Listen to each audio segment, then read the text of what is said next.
I think we have a beautiful intention here. We're recognizing that independent media and independent politics are beginning to coalesce. It's becoming increasingly unlikely that you can report truthfully, honestly, and in good faith, putting forward anti-establishment narratives without being attacked. Of course, we're going to talk about a lot of subjects here, but primarily we're going to want to talk about the reasons for you leaving Fox. We're going to want to talk about some of the reporting around Jan 6. We're going to want to talk about the attacks that you endured in your defense of the text messages around Trump. First of all, I want to start off by asking you, Tucker, how's it been in the 6 months or so since you left Fox? How have you been personally, and how does it compare to the time when you left MSNBC in terms of its emotional impact on you? Well, I've been fired. It's not the first time I've been fired. And I think in our business, when you work for a big company in media and, you say what you think, there's an expectation that you could get fired.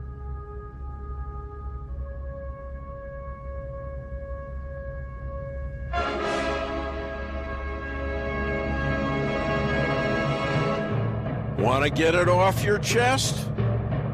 You're in the right place. They accuse this show of being run by boobs. Well, let me tell you something about us boobs. We're real and we're spectacular. Want politics and fun, sprinkled with a lot of laughs? Heard in every state in the Union and 770 cities around the world.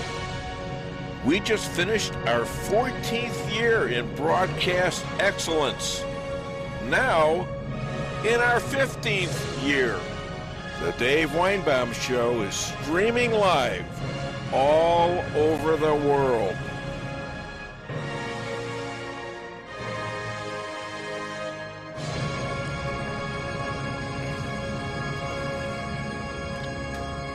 For those of you who have given up or are thinking about it, here are a few thoughts that may help. By the way, none of which will work without God's hand in it. The secret to a rich life is to have more beginnings than endings. The green grass on the other side browns quicker. If you can't excel with talent, triumph with effort. Victories often occur when you see no way to succeed, but refuse to give up anyway.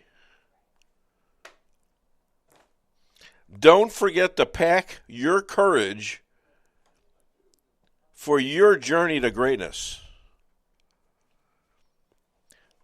The scariest thing to a bully is when you stand tall and look him in the eye. And just when the world is in the palms of your hands, your nose begins to itch. And most important, never give up, never let up, and you'll never let your country down. These are my quotes, written with about 48,000 other writings from 1992 till just today. And in conjunction with God's guideline has been successful for me. And if it doesn't work, what you're doing, if you fail, fall back on, never give up, never let up, and you'll never let your country down. 7? I love Trump. Personally, I made a huge mistake last November in getting involved in American politics, something I've never done before, and making calls, this guy's going to win. I think this is going to happen in this state. Meet your new governor in New York, stuff like that. And I was wrong on almost every call.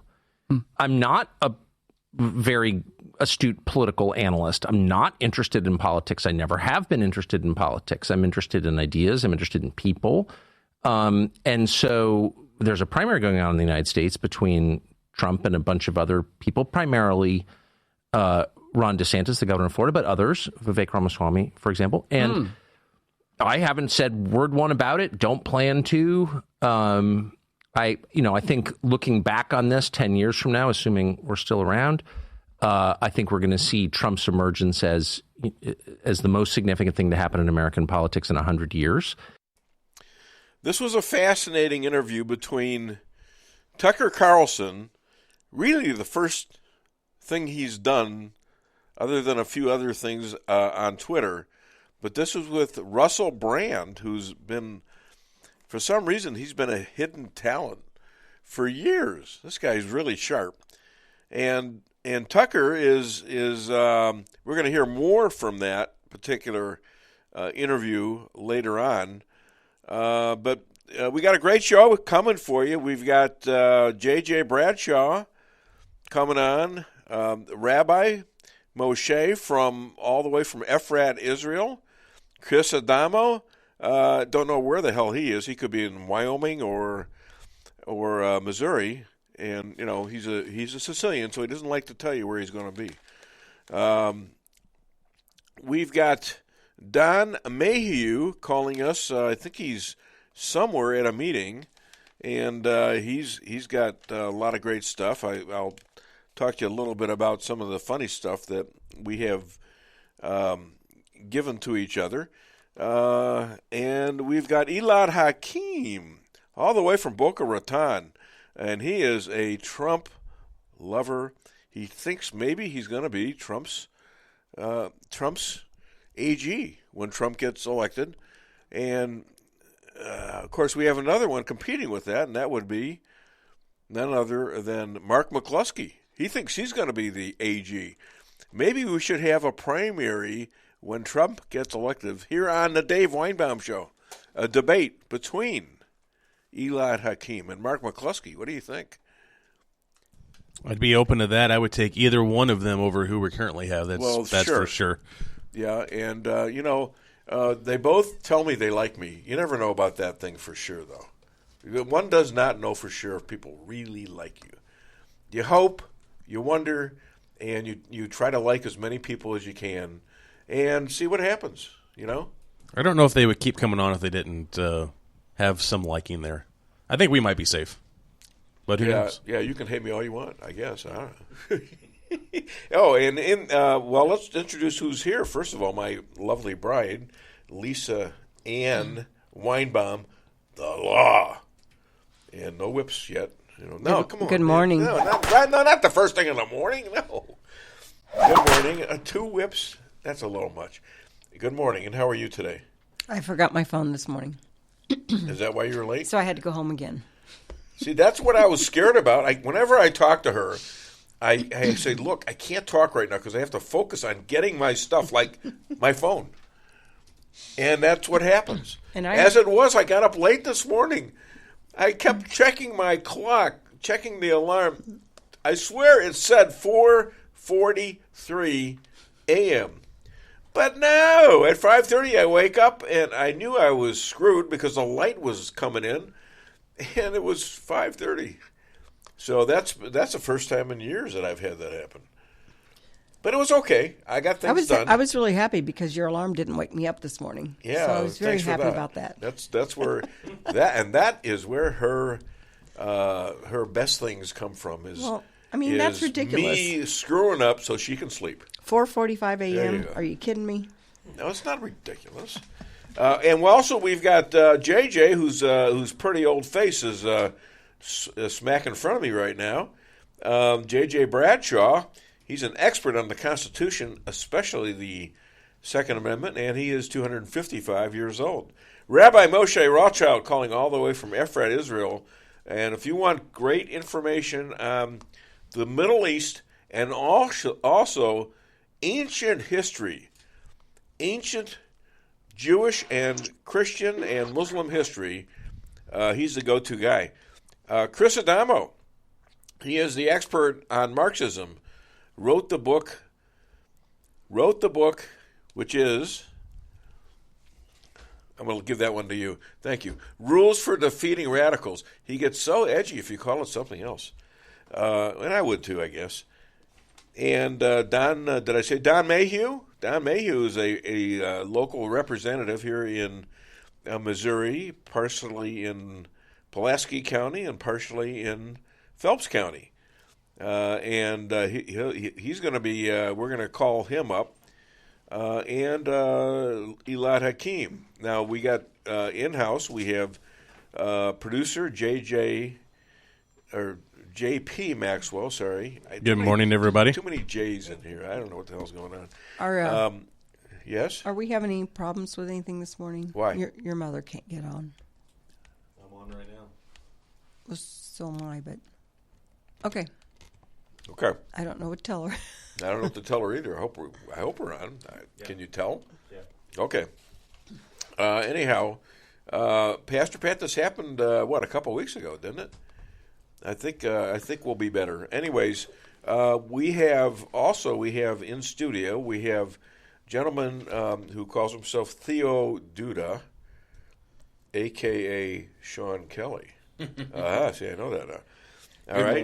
Good morning. Good morning. And he's studying to be a sit-in in case JP goes on vacation. And also he's going to have his own podcast show here pretty soon, right? Yes, when is the opening date for that? Looking to launch in August. Okay. This year. Trying to learn everything I can as soon as I can. I'm working on the format. When we get started, it's going to be a series that I'm going to release because there's just too much to cover in one podcast, and make it where people can consume it, say, 30 to 45 minutes at a time. Okay. And also here is, and also in Salem, Missouri right now, Rick Henderson, who is a producer as well and does all the clips and the bits. And this pretty smiling face in front of me, right now we're gonna talk to him. Oh, and also me. I'm here too, aren't I? Yeah. Dave Weinbaum, your host for the next almost 3 hours. And we're going to have a lot of fun today. We're going to try to get as much information out as possible. And we're going to have to deal with the facts as they are and fight back.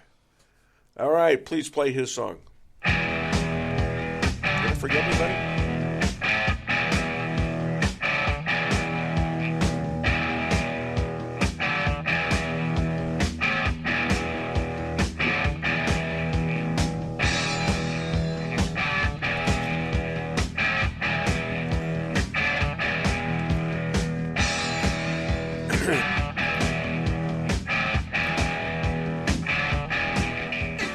Ladies and gentlemen, the 255-year-old man, he's sitting right in front of me, and he usually has a tinfoil hat on to make sure none of those great experiences and thoughts escape. Now he's going bareheaded today, and he has so much information, he's going to give you a little squib of that amount of knowledge that he has hidden. Usually under his tinfoil hat. Please welcome all the way from Rolla, Missouri, John Jeffrey Bradshaw. What's up, JJ? Oh, it's been a busy news week, Dave. Yeah. The revelations just keep coming one after another. This wasn't part of my show prep, but I got to tell you that our Secret Service has managed to not find out who left the cocaine in the White House. Let me tell you how ridiculous this is. The White House is possibly the most secure building short of Cheyenne Mountain in this country. And for our own Secret Service to not be able to figure out who drug cocaine into the White House tells me cover up, cover up, cover up, cover up, cover up, just like the Biden administration does with everything. Prior to that revelation, I thought the Secret Service was reasonably immune from the political hacks in Washington, That's what I would have but thought. I see that they've been sucked in too, just like DOJ, FBI, and the other lettered debacles in our government. Wait a minute. You know what they're saying now? They're saying there were several of these events that happened in the past, and they have no comment on any of it. In other words, there were other. What's so interesting about this, Dave? If you're a visitor to the White House, you are thoroughly vetted. You are thoroughly searched. The drug dogs sniff around you.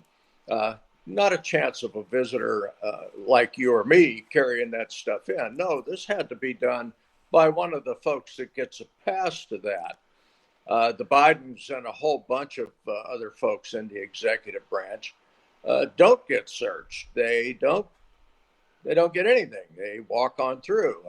Good morning, Mr. President. How you doing? Well, good morning, Hunter. Another cover-up. Another cover-up by our executive branch. And this one is so obvious. It's so obvious. One of the top security bunch in the entire United States can't figure out who brought the coke in. Don't you think there might have been fingerprints on that at one time? Well, I don't know personally, but I heard that the rumor is out that Hunter Biden is living in the White House. You know, I had read that as well, but I haven't seen any factual evidence on that. Well, there's collaborating evidence of drugs being found in several places in the White House. This just is so ridiculous. I barely have the words to describe it, and it's being covered up at the highest level. Well, you know what? I'm glad you covered it because it's important, and I really didn't want to talk about it because out of all the things that are happening, like Biden just announced yesterday he's sending 3,000 more troops to quote-unquote Europe. Okay? Yeah. We already have 100,000 troops all over Europe, and now he's going to send another 3,000. What is that a signal for? What does that mean to you? World War III is Bingo. coming up, Dave. Bingo. If you recall, we sent so-called advisors to Vietnam back in the day, and they ended up being combat troops before it was all said and done. Oh, yeah. Okay, we'll get off the cocaine thing. It was something that just struck me as well, I'm glad you brought it up because, you know what, it is an important story. It's amongst the other things that are happening, I just didn't think it was – I was hoping you'd bring it up, quite frankly. Well, I'm glad I did. But Yeah. let's get on to things that are of some import to our government, Yes. To our citizens. Christopher Wray was questioned by the House Judiciary Committee. And I did not watch that, but I did read the transcript of that. And he was asked some pretty pointed questions, and he dodged them. Really didn't give much in the way of answers at all, certainly nothing definitive. But he was asked about protecting the Bidens. He was asked how many Sure. FBI agents undercover were there on January 6th. Was there one? Was Still there under 50? consideration. All right. And what's the deal? Ray Epps got arrested, and he's suing. How about that? He's suing. You know, he was also asked about the amount of money spent on the Steele dossier, which is millions of dollars. He was asked about the FBI infiltrating the Catholic Church for traditional Catholics who like their Mass done in Latin. Where does the ridiculous end here, Dave? The man dodged all that stuff, which is about what I expected he would do. He's not going to incriminate himself. He's not going to incriminate his FBI. Well, here's one of the things that I think he was asked about, but I'm not sure what his response was. He was asked about the FISA court. This is where all this stuff was laundered from the FBI, from James Comey, from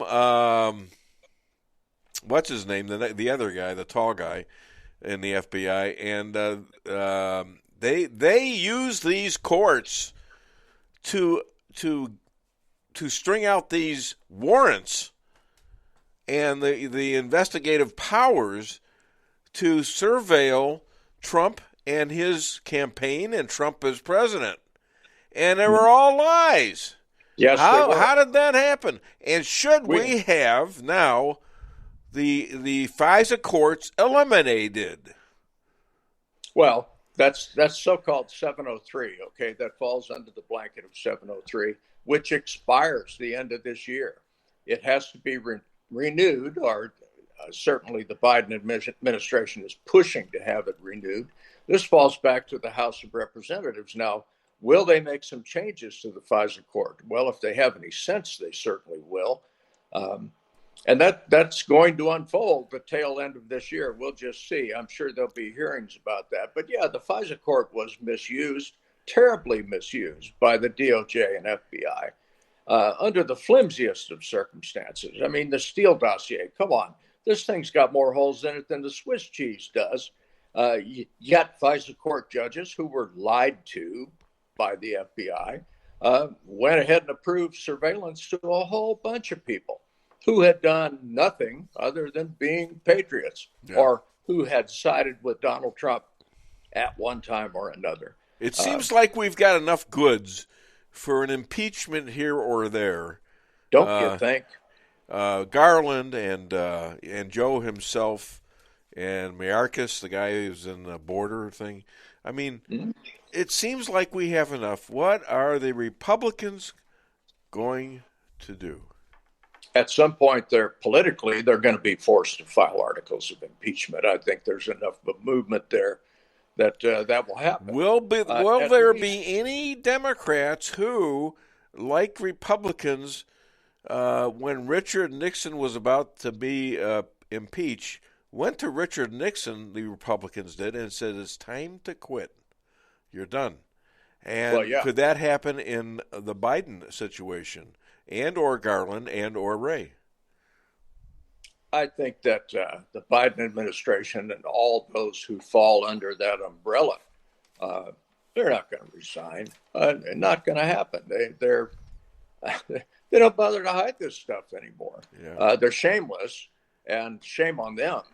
But I think articles of impeachment are likely to occur on this thing. And what you and I have been rooting for is for those hearings to bring out facts.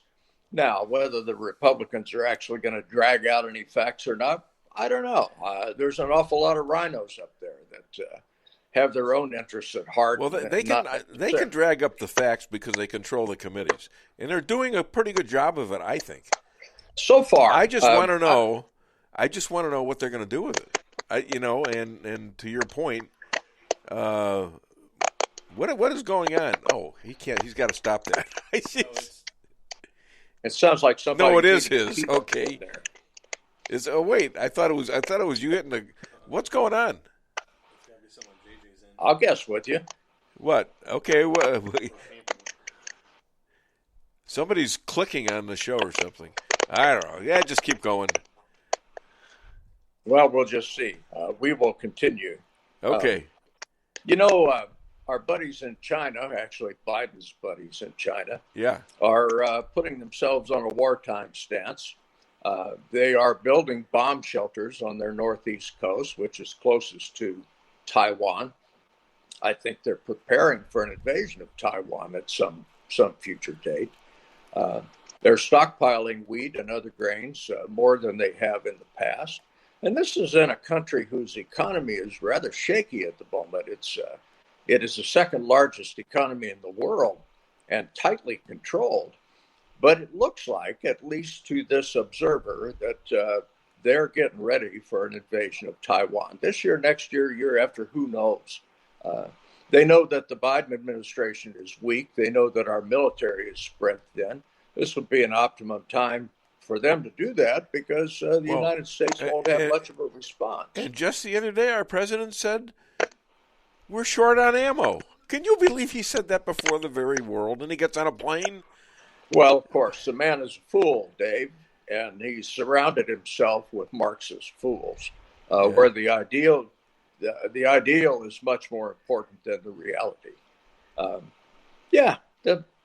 Every time I look at Joe Biden, and thankfully I don't look at him often, can't stand the man, I think this is what we've come to. This is what we have for a chief executive. This is what we have for a commander-in-chief, a man who can't read a teleprompter and get it right, a man who is known for ad libs that make no sense. There is a series of clips going around on Facebook that are a compilation of Biden's stuttering, idiotic outputs. And I did watch it. It disgusted me a little bit, but I did watch it, and it was humorous in places because even his own staffers didn't know what the hell he was talking about. He was just babbling. What a fool! You know, it's interesting to watch his staffers and the Secret Service men when he's up there talking. They are watching every move he makes. They're watching anything when he steps away from the podium. They're almost like ready to dive in to help him out. What is the next gaffe that this man is going to spit out? Nobody who knows? He this got is Russia into the rolling the war. He dice says, and yeah, you can get a little bit, but don't do it too much. So he invited them in, and now he's inviting us in. And it's I don't know, maybe this is intentional, you know? Oh, I doubt it. Well, making money in wars is something that Eisenhower worried about a lot, the military-industrial complex. Yes. And I believe that's still here with us. Oh, I think they're still running the show. I have a little parting shot for you, Dave. Yes. Meta, who of course is Facebook. Yes, I know. Has launched their Threads platform. Yeah. And this is supposedly going to be some kind of competition for, come on. Twitter, yeah. I looked into that a little bit, and they're going to do more data mining that Facebook or Twitter did prior to its being bought by Elon Musk. Very Twittership-like, but censorship, of course, they're going to do it. They're going to suppress conservative talk, and there's a warning label in there that says, do you really want to follow someone who has repeatedly posted false information? Now, who decides what's false? Well, I would think it would be Threads. So we have another Twitter-like platform here. Apparently, a lot of people have signed up for it. But their data mining is going to be extensive, worse than Twitter or Facebook ever did. Yeah. And do you really want your personal data in the hands of these folks? I, for one, do not. Well, I'm taking a pass on it right now. This show is being broadcast on where? Facebook. Yeah. Okay. And somebody stop eating your breakfast already.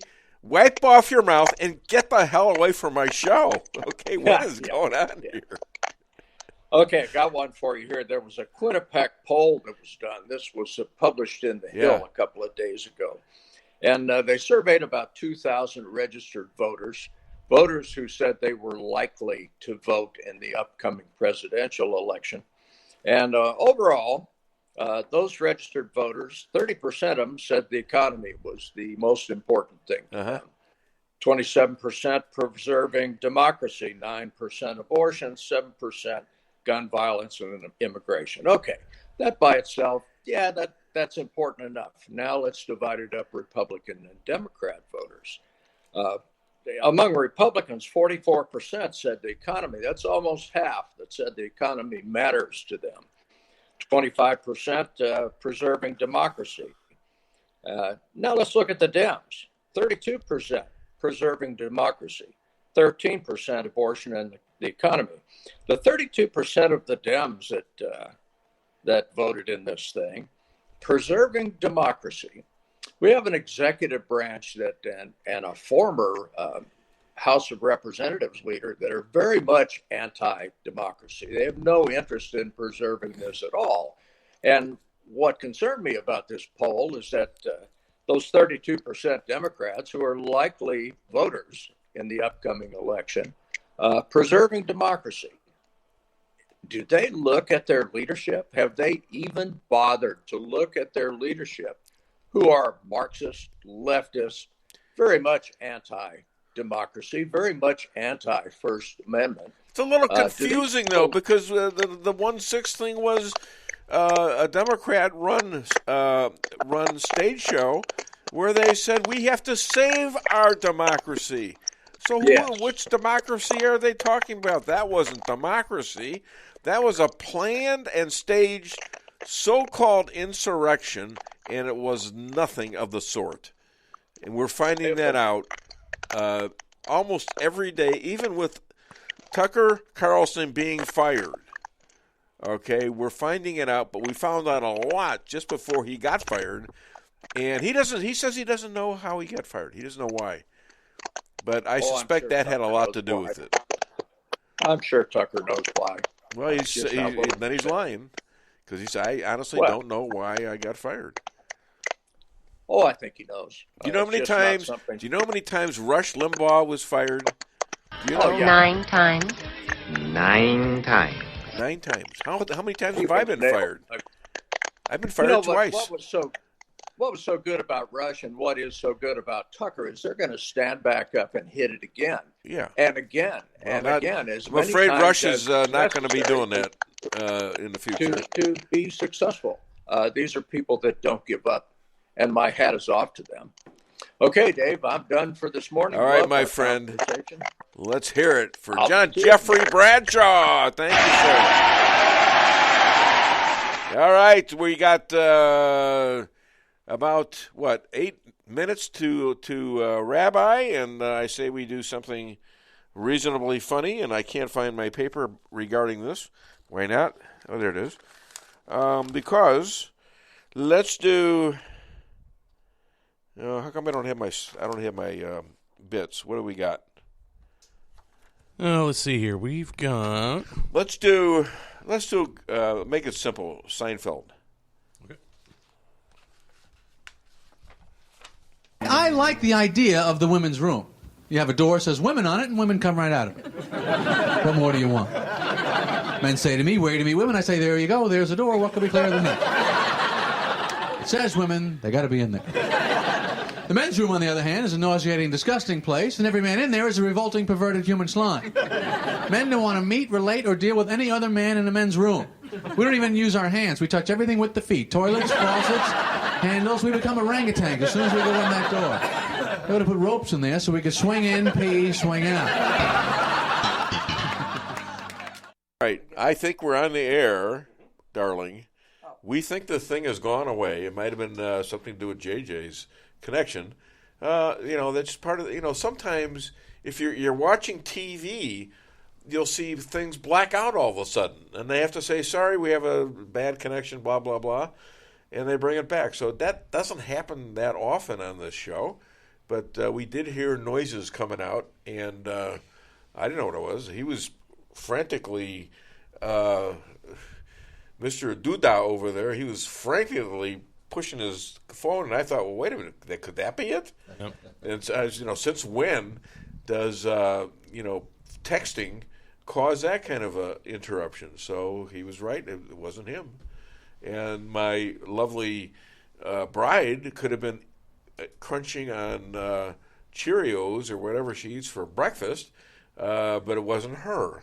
It was the connection.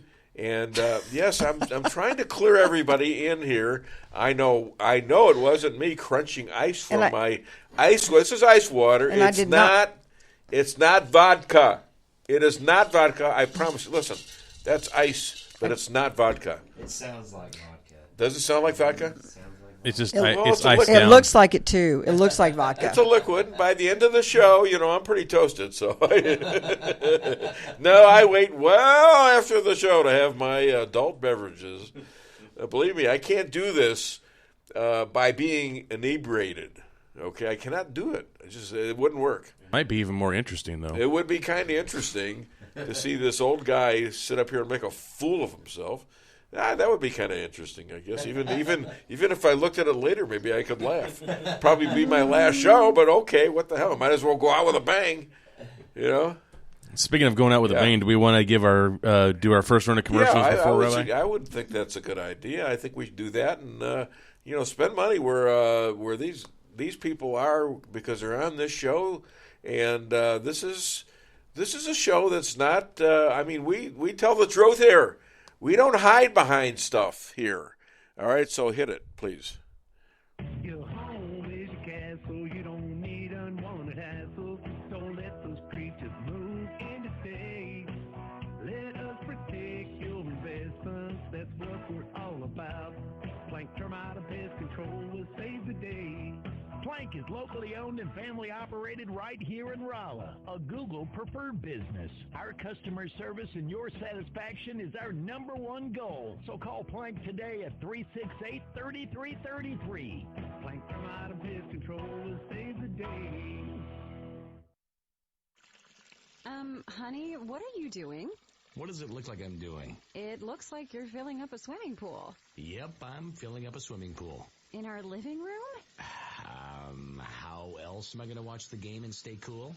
If your AC is on the fritz, call Hartley's Climate Control. Hartley's is the area's best in HVAC repairs, installs, and maintenance. Knowledgeable, honest, and dependable. Serving Rolla and the surrounding areas for commercial or residential needs. Hartley's Climate Control. Community born, community raised, community serving. Call Hartley's Climate Control today at 573-368-3163.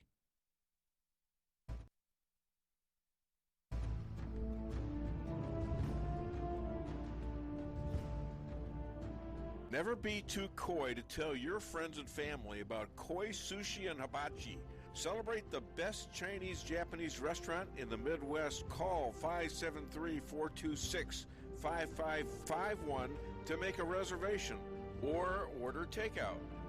Locally owned, 1808 North Bishop, Rolla, Missouri.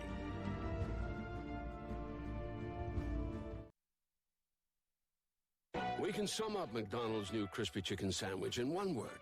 Crispy. But also juicy and tender. Okay, it's crispy, juicy, tender. All one word. But then, also pickle. Oh, and potato bun, which is two words. Okay, we can't sum up our new crispy chicken sandwich in one word, so you'll just have to try it to understand it. Order ahead on the McDonald's app at participating McDonald's. Ba-da-ba-ba-ba.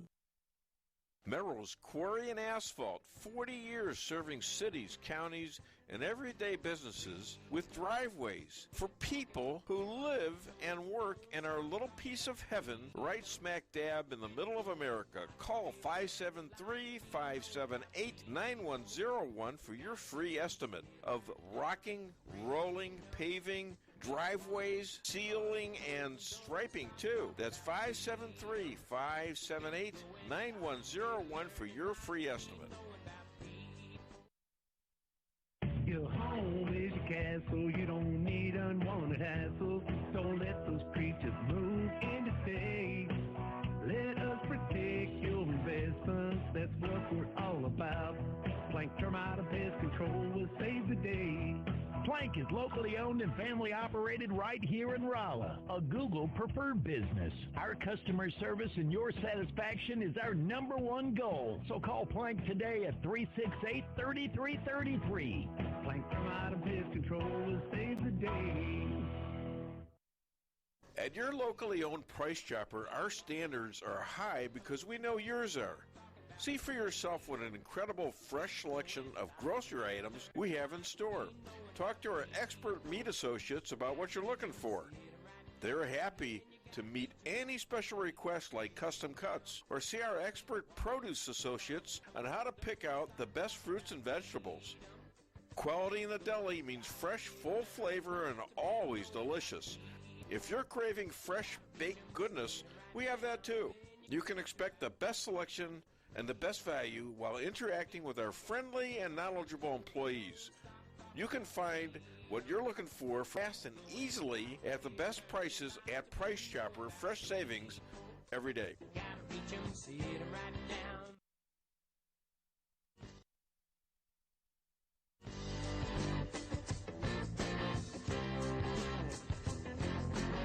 A-Car Real Estate, where experience matters. 532 million sold since 2003, the number one sales volume in Phelps County. As a client for decades, I can say they are the best in mid-Missouri. Call 573-368-7355. That's 573-368-7355 for the best real estate experience you'll ever have. Gotta reach 'em, see it right.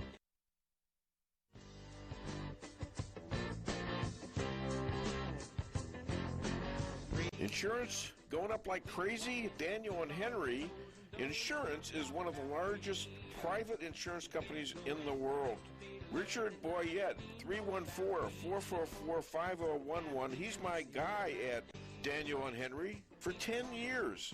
Business or personal, call Richard at 314-444-5011. He's the best.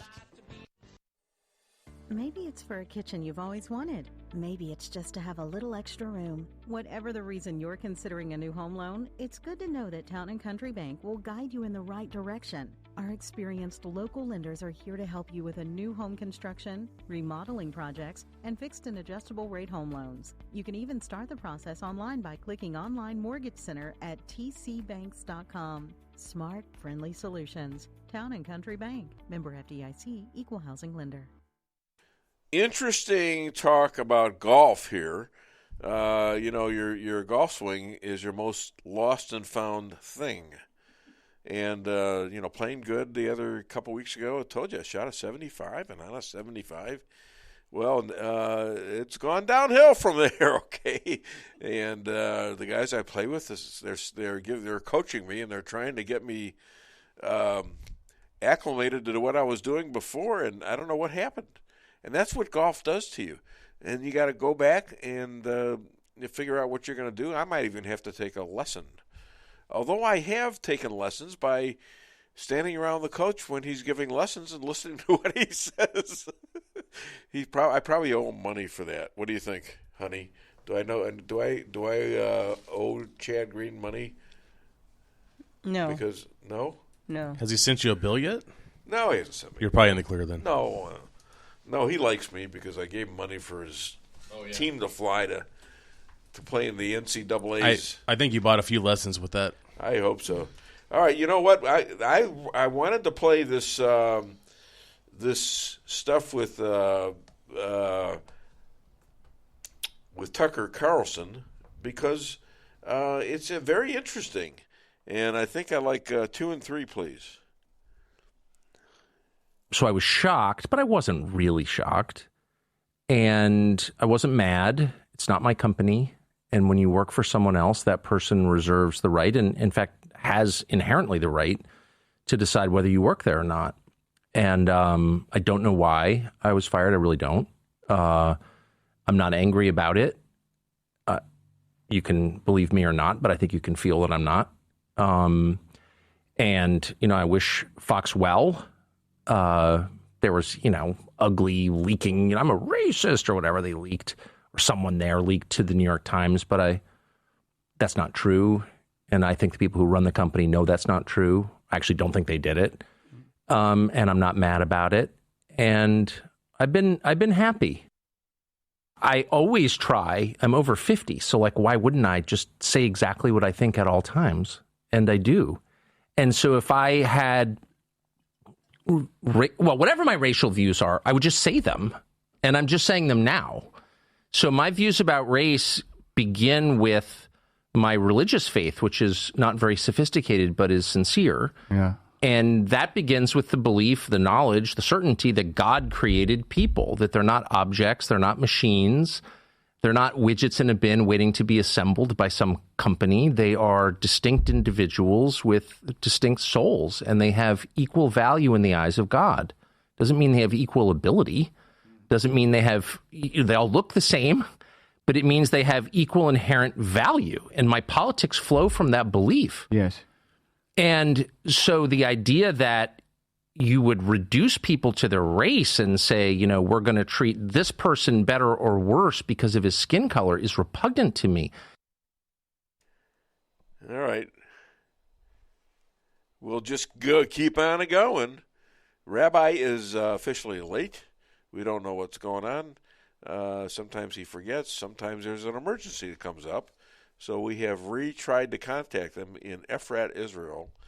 And hopefully he'll find his way to get here. And if not, we'll just go on with the show. He did agree to come on. All right. So we went and saw this movie, and as did Sean Theoduda over here. And JP, did you see this movie yet? I have not seen it yet. Nope. Well, me and my wife went to Sullivan. Is it gone? Yeah. It was only supposed to be around for 1 week. Really? But Waynesville extended it for 3 days through Wednesday. Okay. So yeah, it's very short term. And all right. Well, what was your take on the film, Duda? So we went last night, and they had us in one of their smaller theaters, and it was 80 to 85% full on a Thursday night. So I was happy to see that so many people were there. The movie really puts you on a lot of different emotions, and so you're sad, you're angry, and then at the end of it, it gives you hope and motivation to work towards helping to create a better union. And the fact that the United States is basically the market for human trafficking, it just makes you sick to your stomach, and it makes you want to do your part. All right, that's very good. I think very good and short. I think that it's been hugely successful, and I think a lot of that is people really want to know the truth. Yeah. And of course, they're trying to cover this all up and say it's conspiracy. All right, theory. we got the rabbi here, so let's get the rabbi on before he does something else. Who knows what he's going to do? Yeah, 1 second, Dave. You were talking to another rabbi? Sounds like you're cheating on me. No, actually, I'm cheating with you on him because he was the first rabbi. Listen to this. I got rabbis fighting over me. This is kind of weird.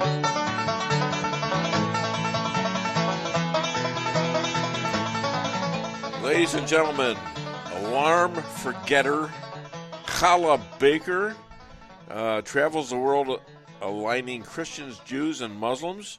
Future rabbi to the Trump Third Temple, hotel, golf course, casino and spa, and the official rabbi to the state of Missouri and the Dave Weinbaum Show. Please welcome, all the way from Ephrat, Israel, Rabbi Moshe Rothchild. Rabbi, what happened?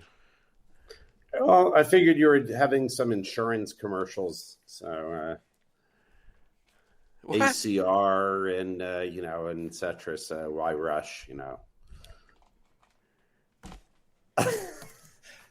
Every time I come on, you have an ACR they're your insurance provider and the bank and. Were we late? The truth is, to get on with him? To my son, I lost track of time. Okay. Yeah, the truth is what? Tell us the truth once again. Tell us the truth. You were talking. You were doing what? I was talking to my son. I lost track of time. Why don't you just? You're a rabbi. People look up to you. People look to you to see how to behave. Lying is not a good example, even if it's funny lying, Rabbi. You got to tell the truth right from the get-go, don't you? Or is that supposed to be funny? Yeah, all right.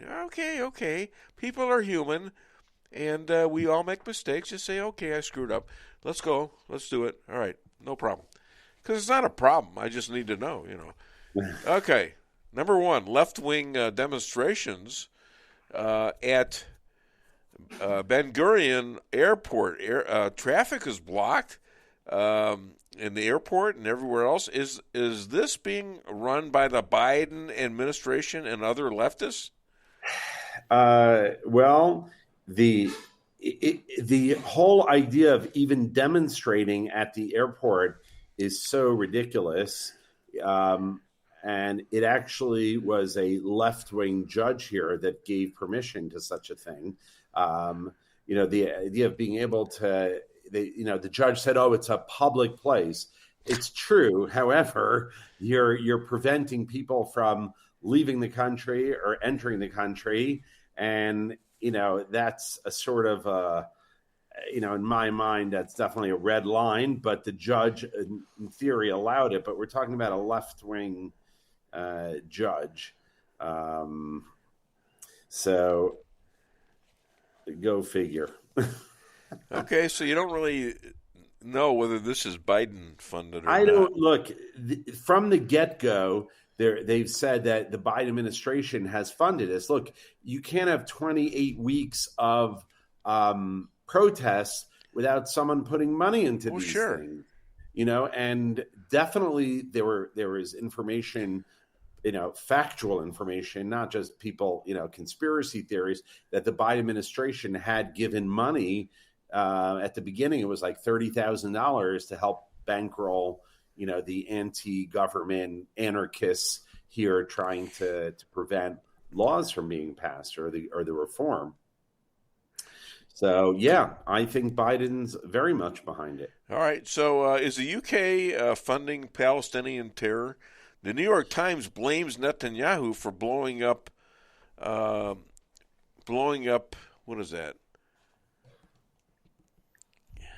U.S. ties to Israel. Yeah. Well, look, the UK has always been one of the worst offenders as far as when you say always, does this go back even before 1948? Yes. When the British controlled the land of Israel, it was called the Mandate, the British Mandate from 1917 to 1947. If you go look, and I did look, I read the mandate. They were given a mandate by what was then called the League of Nations before the UN was formed. And it was a 6-page document. The first page says that the British were given control or a mandate over Palestine because they had committed to creating a Jewish state. And because they were not doing that, we had to fight the British. Therefore, the British had a certain we had to fight the British? We as Jews in Israel. Before 1948 had to fight them because they were supposed to be here for one reason alone, and that is to be the conduit to form a Jewish state. So were you kind of like another colonial success for Great Britain? Yeah, they got very comfortable here. Look, there were a lot of reasons why the British wanted to stay here.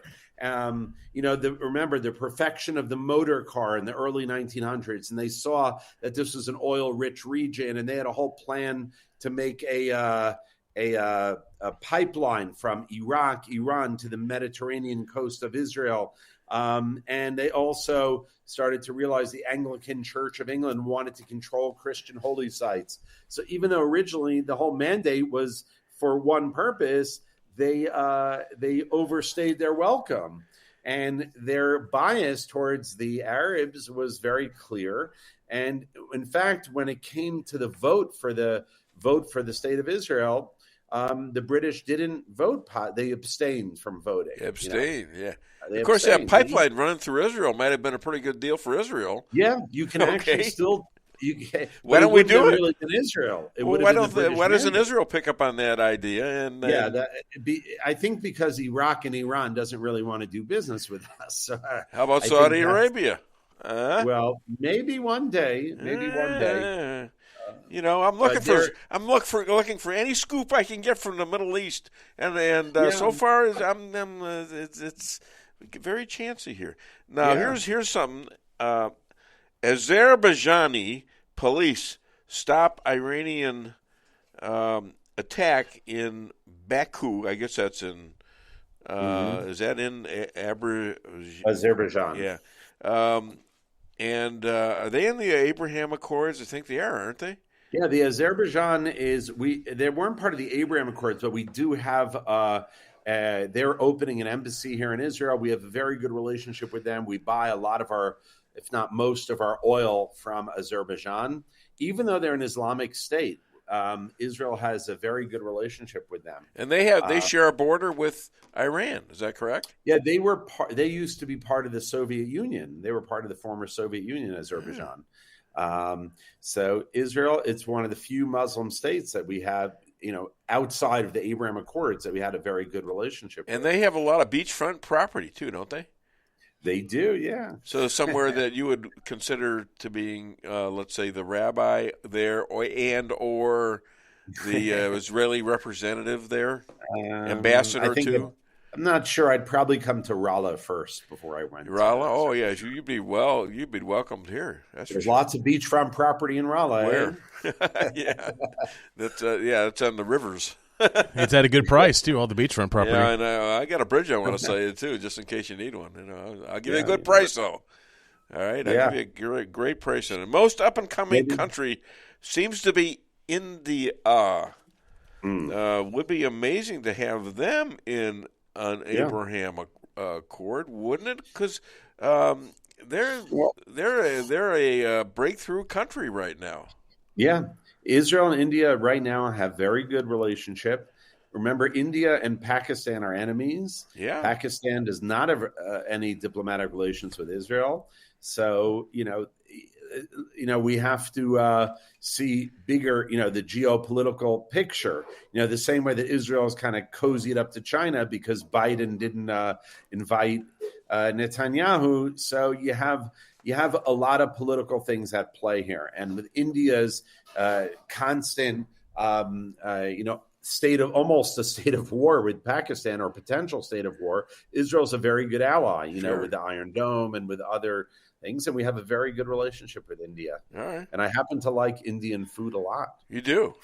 I know. There's a because kosher Indian it's restaurant kosher. in St. Louis. We went to one in St. Louis. Yeah. Yes. There are not many in the world. I have no comment on the food. Yeah.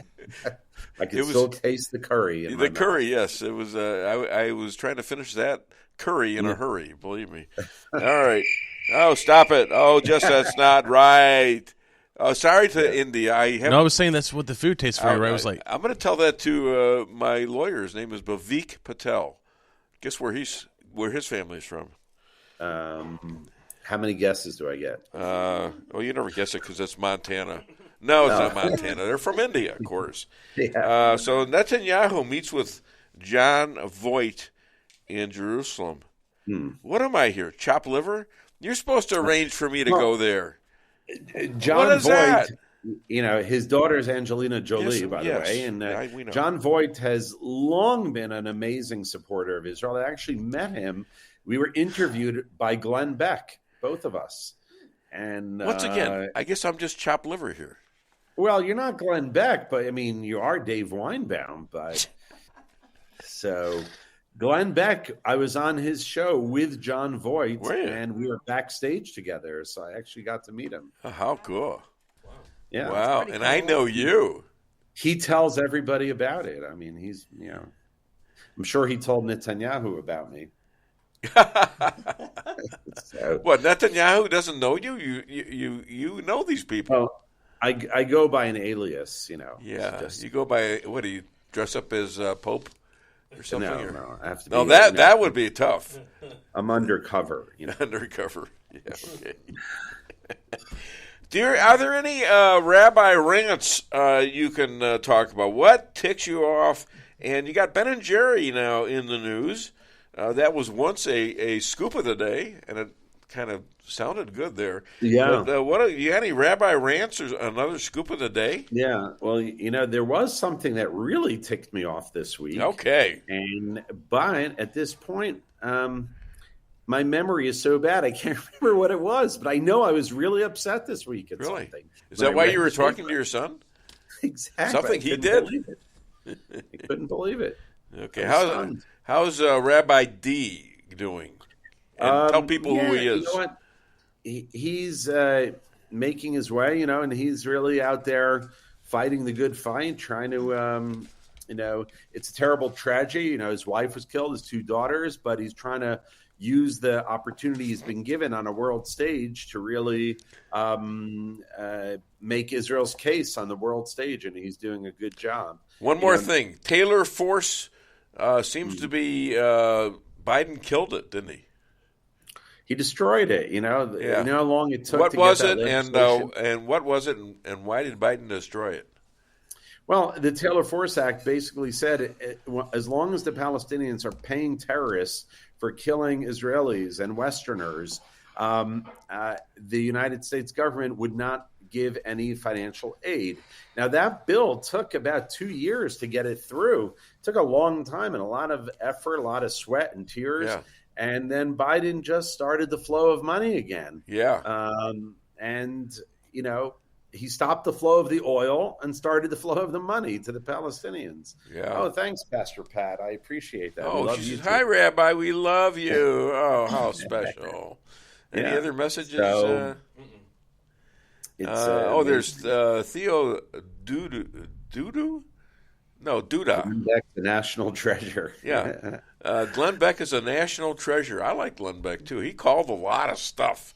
He predicted a lot of stuff over the years and was absolutely dead on, and he was called a nut all the time. Yeah. But he was dead on. I agree with that.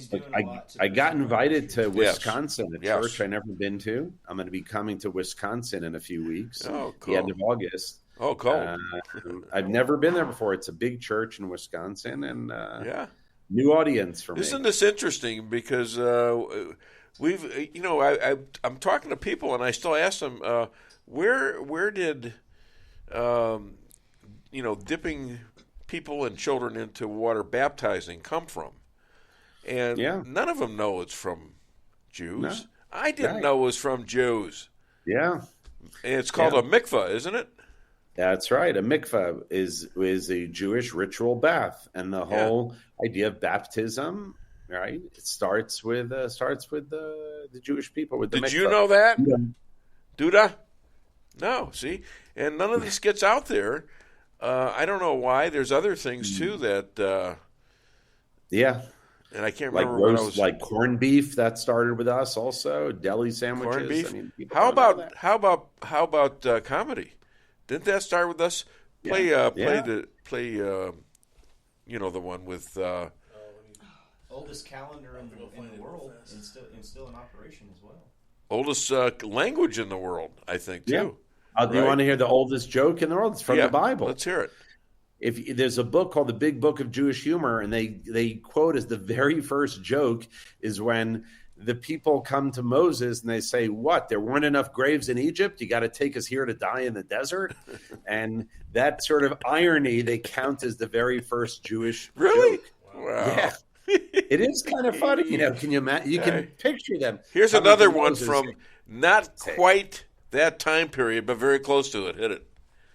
Cheese is a lovely story, how we get the word cheese in our vernacular. In the year 28 there was an old farmer, and a gentleman came to his land and said, "I'm so thirsty, may I have a little dipper milk?" And he said, "Certainly, go over to the barrel." He not knowing that the barrel of milk had soured, see? So this poor beggar man came to the barrel and opened up from the top and looked in and looked down and went, "Cheese!"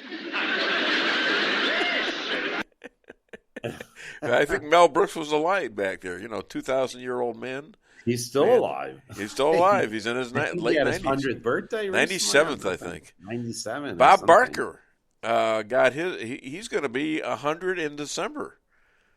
And we got a bit with him and another Jewish guy, Adam Sandler. Is that his name? Adam Sandler? Bob Barker. They're going to have like a Price is Right reunion. All right, we'll play that for you too. What the hell? Give me a second.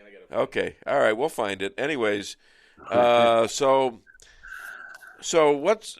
I was thinking of another thing to ask you, and we got Taylor Force. We got. Okay, here it is. We got it. I think. Make sure I got the right one. Of course, it wants to play an ad first. Yeah, of course. Yeah. Well, you got 10 seconds. Da, da, da, da, yeah, give us just a second here as I work through this. Yeah, and I got to get to the right place to ensure that.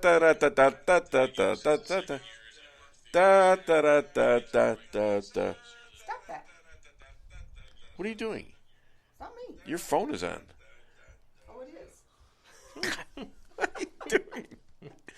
All right, you got it? Yeah, let me go ahead and share it real fast. Okay. Come on.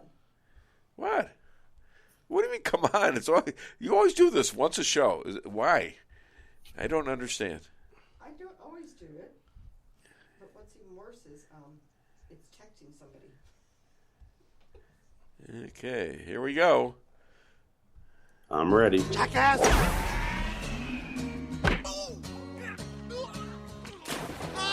This guy sucks. We haven't seen Happy Gilmore play this badly since his first day on tour. He and Bob Barker are now dead last. I can't believe you're a professional golfer. I think you should be working at the snack bar. You better relax, Bob. There is no way that you could have been as bad at hockey as you are at golf. All right, let's go. Oh! You like that, old man? You want a piece of me? I don't want a piece of you. I want the whole thing. Oh!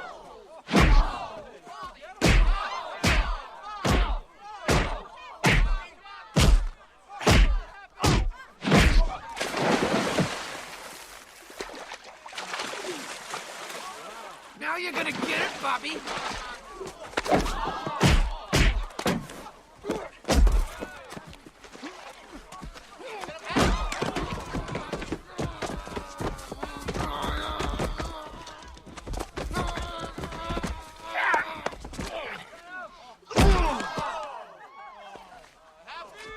The price is wrong, bitch.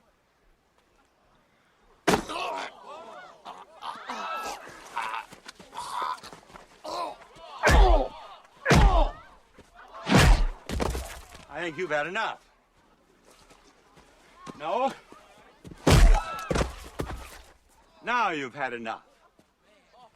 Bitch.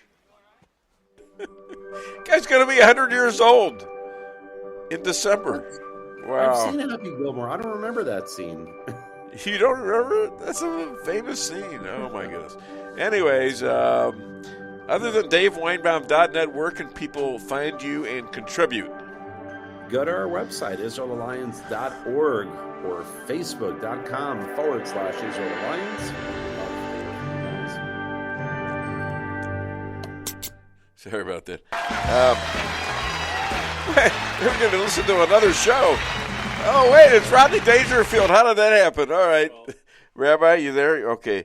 So, Yeah, I'm here. you know, and this now we're getting like psychological here because I'm starting to hear voices that are on my typical show. Anyways, my psychiatrist told me to take an IQ test.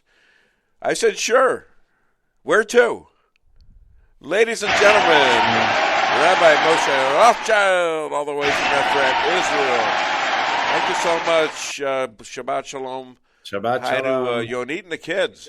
And take Well, it she's in easy. America, Take it so. easy. Take it easy on that kid you keep yelling at so that you don't even remember that you're supposed to be on a show. Well, yeah. Well, my wife's in America, so she couldn't remind me. I'm having. She's on vacation, so I'm on vacation. Oh, I see. Not from this Yeah. show, you're not. That's how it works. All right. John Jeffrey Bradshaw says, right. I always enjoy the rabbi. Yes, Keep up the thank great you. work. Okay, I like I enjoy listening the to rabbi him, too. too. He's a good friend. I kid him a lot, Right. but that's what Yeah. Jews do. We insult each All other. right. Isn't that Yeah, true? exactly. We insult each That's other, right. and then we That's go have right. soup, and then we complain about the soup. Right? There That's you what go. we do. All right. Thanks a lot. All right, guys. Bye. Shabbat Shalom. Have a great weekend. All right. Bye-bye. Okay, we're back at the show. If you want to call the show, by the way, and I hardly ever mention this, but I should, call 573-578-2700 or contact us by... Facebook, Twitter, and DaveWeinbaum.net. Okay, you got a few messages there, one or two. Let me see what you got. Okay. Rick Camino, good morning, everyone. Good morning, Rico, I should say. He's a friend of Rick Henderson's. And Andrea Schrum, good morning. Good morning, Andrea. Toby Fulkerson, good morning, Mr. Bradshaw. Okay, we have interaction amongst our guests and even the people that appear on the show, which I talk about a lot. Where are we? Oh, Patricia Odin Maxwell finally got it on. I wonder why she keeps having trouble. Go team. She is the official pastor to the Dave Weinbaum Show. Also, the official mother to J.P. Maxwell. And Theo Duda, Truist.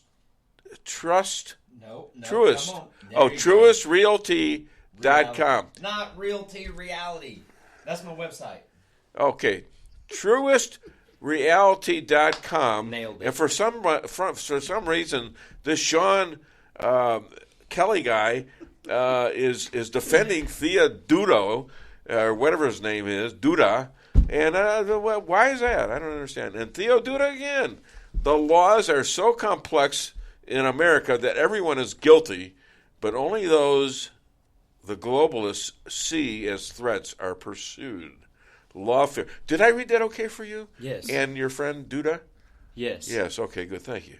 I was just wondering. Did you practice that in rehearsal? No. This is fresh stuff. This is fresh stuff, like you being fresh. Andrea Schramm, you have not named the film. Yeah, I thought I had. It's Sound of Freedom. Sound of Freedom. Yeah, there it goes. Thank you, Lisa Ann Weinbaum. Did you just type that? Andrea That was a while Schramm. ago. Yeah.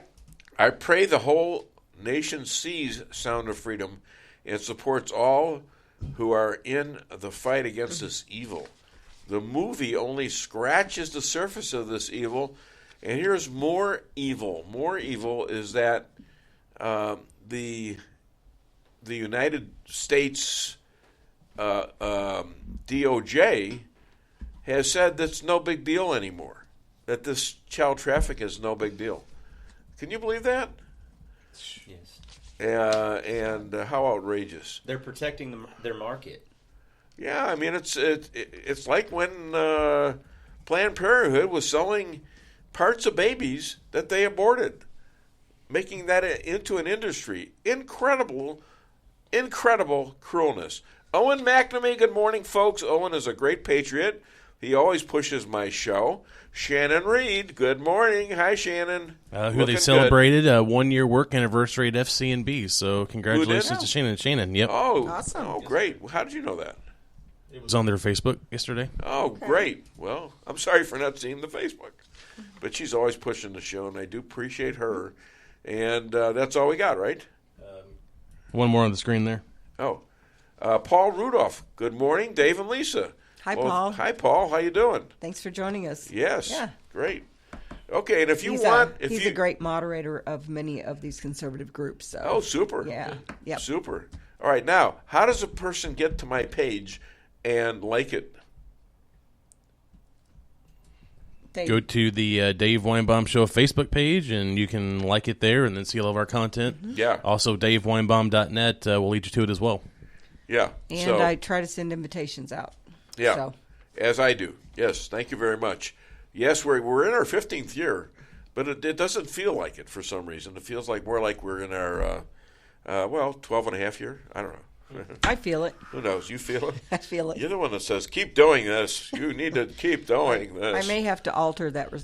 Oh, really? Yeah. Yeah. All right. So what are you saying anyways?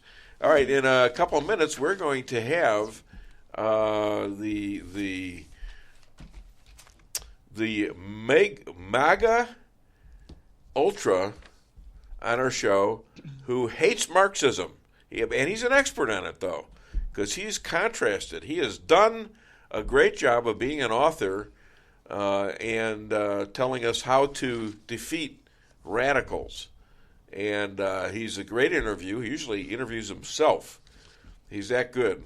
And we have like minds, which can be a good thing or a bad thing, depending on how you look at it. So let's play another couple clips let's play clips 4 and 5. Can we do that? You can't punish or reward people based on their immutable characteristics. Yes. Because they didn't choose those characteristics. So it's inherently unfair. It's inherently immoral. I'm totally opposed to it. And so if that's a racist position, I guess, I'll just stand and take the punishment. I don't think that is. I think that's an argument against racism. I think it's wrong to reduce people to qualities they were born with and they can't control. Period. Yes. My views on immigration are super simple and I think mainstream and sensible.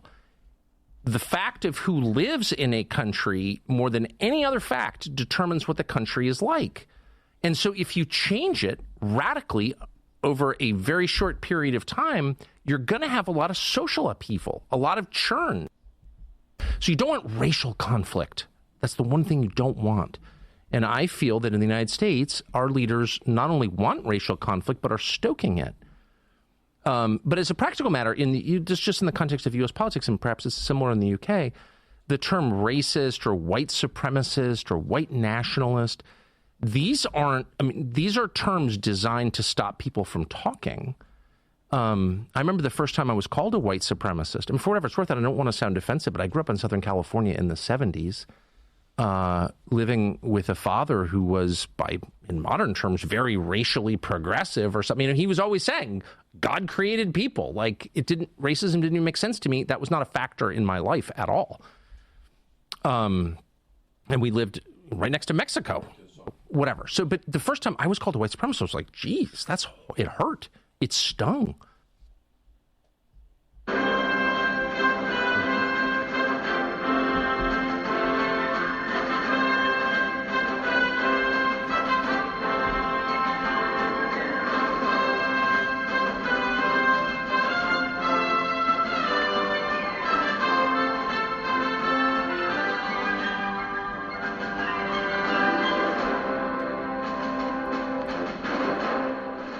Lifelong conservative, author of Rules for Defeating Radicals, star of TV, podcast, and radio. Please welcome the master of Marxism, Chris Adamo.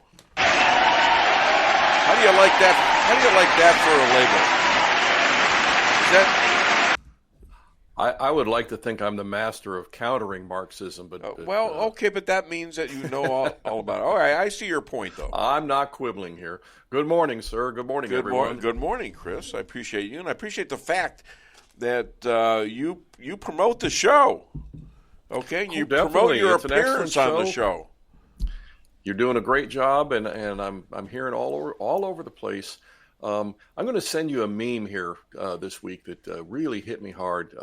It shows this giant school of fish. They're all little tiny fish, but they're all shaped they're all traveling in the form of like this giant shark. And there's a shark out there, and they're going. Have you seen that one?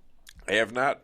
The idea is that the school of fish, that's us. That's the American people. And there's this big nasty thing out there. The establishment, the World Economic Forum, this thing, but there's a lot of us. And I'm telling you, there's a huge mid-level conservative network coast to coast that has formed, and we're all going in the same direction. And there's people that are major players in that, like yourself, who are giving voice to all the conservatives out there who are saying, I can't stand this madness. I can't put up with it. I can't endure it. We're going to do something about it. And we need rallying points. And so, you're doing a great job of that. So that's the reason I'm going to promote the show and send people your way. I appreciate that too. Yes.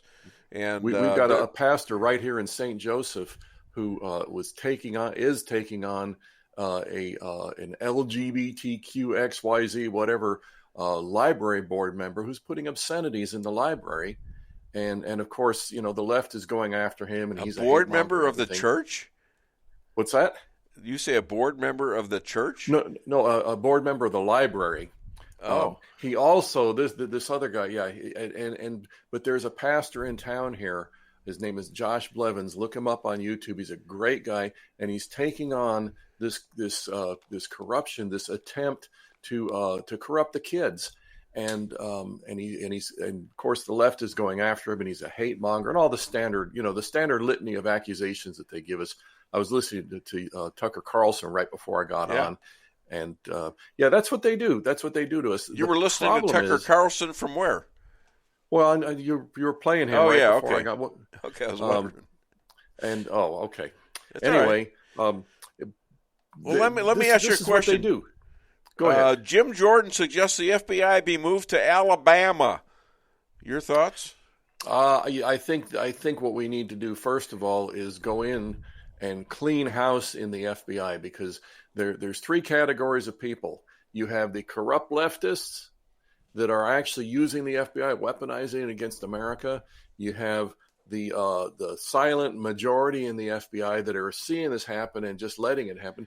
And then you have the patriots in there who are mad because the FBI is supposed to be about justice, and they want to see that restored, and they're whistleblowing, and they're letting people know they're mad about it. The first two groups need to be not only fired, but a good majority of them need to be prosecuted for corrupt abuse of power. The only group that we can trust is the last group that says justice is, the lady with the balance, equal for all. Yeah. Because anybody else with an agenda with that kind of power is a danger. They're nothing less than a modern American Gestapo. All you have to do is read the oath they take. They all take exactly. it to fight the domestic and foreign enemies of the United States of America. And some of them are not doing that. They're doing the bidding of politics. Not only are they not doing that, but if they recognize that you are doing that, that's a threat to their corrupt machine. And they will censor you. They will try to shut you down, put you in jail, shame you.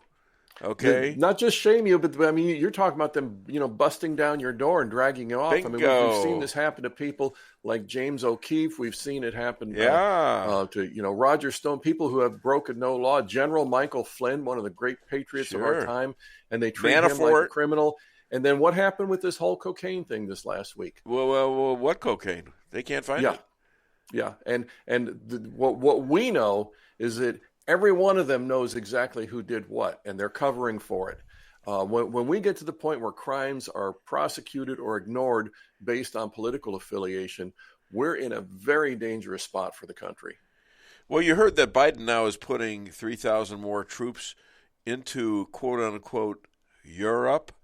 Now, where is this going? NATO? Yeah, I also caught this morning that he's given the order, Biden, supposedly, as if Biden even knows what room he's in. Whoever is running things. Well, he said it. I heard him say it. Yeah, well, just, he has his I think it was cards. yesterday. You saw that. I saw it on the news. Where is this going? He had his cue cards to try and figure out, what continent he was on. Anyway, but he's allowing them to call up reservists to go to Ukraine. Now, this is a situation where this is like Vietnam on steroids, where we're immersing ourselves in a potential nuclear war with Russia over something where we have no U.S. interest whatsoever. Right. And where the corruption on the side of the Ukrainians is as bad as anything Putin might be doing, if not worse. And we know that Biden was up to his neck back when he knew what day of the week it was. He was up to his neck with the Ukrainians, with that money laundering scheme whereby Hunter brought in how many millions to buy cocaine, among other things. And nothing ever got done about that. It was flagrant manipulations. It was, if any Republican had done it, they had already been impeached and in jail by now. But all of this behind the scenes with the Ukraine situation, and yet Americans are going to lose lives. We're going to spill American blood over keeping cover on this situation. It is an absolute travesty. How many wars do you think have been started by personal aggravation over being afraid of uncovering a crime of a leader? I mean, I wonder about that. Well, you have to wonder how many people died over things like that. But each one of those deaths, an unnecessary loss of a human life, we call that murder. And so the fact that soldiers do it on the field, well, they've been doing that for millennia. It doesn't negate the fact that each one of those is a human life that should not have been lost for that obscene rationale. Now, Trump claims that he'll end the war in the Ukraine and Russia in one day. Well, my guess is that Trump would do that for the same reason that Trump would stop human trafficking at the border just about as quickly. And by the way, that Trump would be able to tell you just who it is that brought the cocaine into the White House. What he would do is start upholding the law and the Constitution that, as you pointed out, they all swore an oath to uphold and defend, and we know only some of them mean it. So I want to play a couple more clips from Tucker and get your reaction to it. 8 and 9, please. By the way, I want to go back to the last one that he did right before the show started because there's a pertinent story about that. Which one you talking about? The one in the song? He was talking about him being called a white supremacist. Oh. But at some point I'd like to go back to that. So go ahead. Okay. We can do that, I think. Because he reoriented the Republican Party against the wishes of Republican leaders. But when I think about Trump right now, so it's July of 2023, I'm struck by his foreign policy views. Trump is the only person with stature in the Republican Party, really, who's saying, wait a second, why are we supporting an endless war in Ukraine? And that, leaving aside whether Trump's going to get the nomination or get elected president or would be a good president, I can't even assess that. All I can say at this point is I'm so grateful that he has that position. He's right. And everyone in Washington's wrong. Everyone. Mm-hmm. And Trump is right on that question. And it's a big question. That war is reshaping the world. But I know that that's like the worst thing you can be. That's like calling someone a Nazi, or a monster, or Satan, or what is that? And I was bothered by it. It was right when I started my last Fox show. So it was in the fall of 2016. And I did a kind of long, very sincere, I mean it too, sincere script about how, this is what I believe, and we're all created by God, and you should never punish or reward people based on their skin color. And it had no effect at all. And then I realized the people using those terms are not sincere at all. There's no sincerity. The words have no meaning to them, except as they're useful as tools to acquire political power and to make anyone who stands in the way of that shut up or go away or go to prison. I love Bobby Kennedy, and I've had him on my show many times. He announced for president on my show, which took a lot of stones on his part, given how despised I am by a lot of Democratic primary voters. I think he's a wonderful person. I'll say that. Just as a man, I admire him. He said the greatest thing any politician or any public figure's ever said to me at dinner a couple of years ago. They've gone after his family.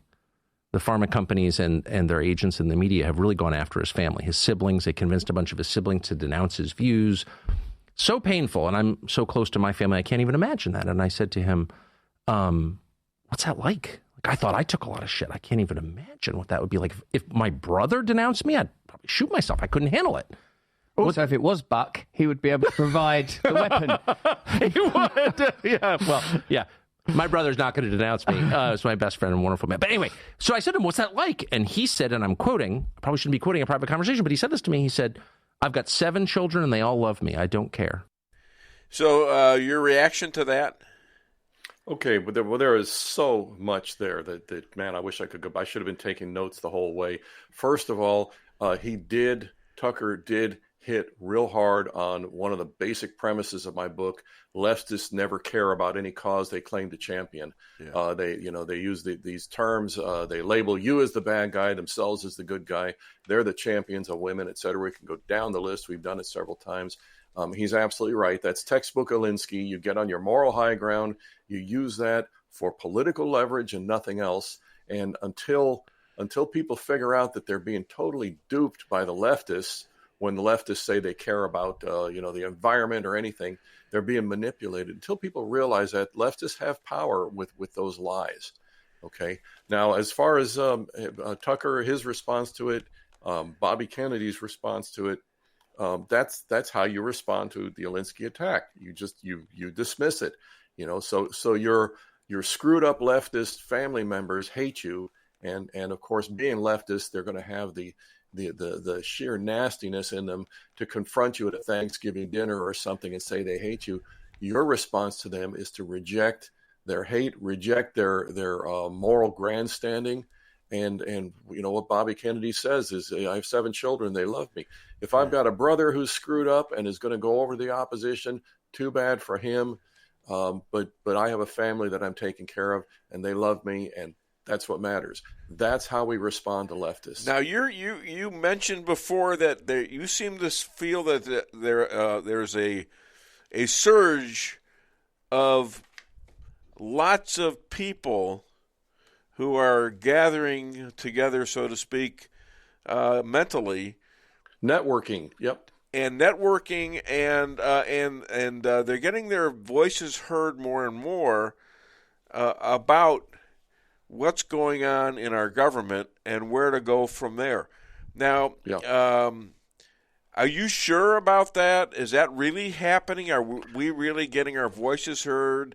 Amongst ourselves, we are. We're seeing things where during the Revolutionary War, Britain dominated the communication throughout the colonies. Right. We had this thing that you ought to look into, a great historical fact, the committees of correspondence.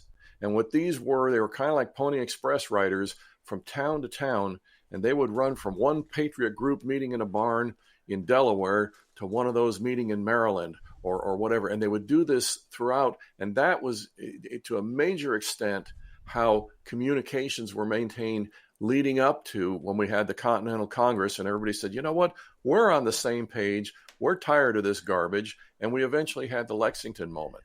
And that's what the left recognizes is the potential, and that's what they fear most. If we realize, like those fish in that meme I'm going to send you, if we all realize we don't have to put up with this, we don't have to be afraid of this, they're a fringe, and yeah, they're in some prominent places, and they're saying that they're just absolutely unassailable, omnipotent, that we can't do anything about it.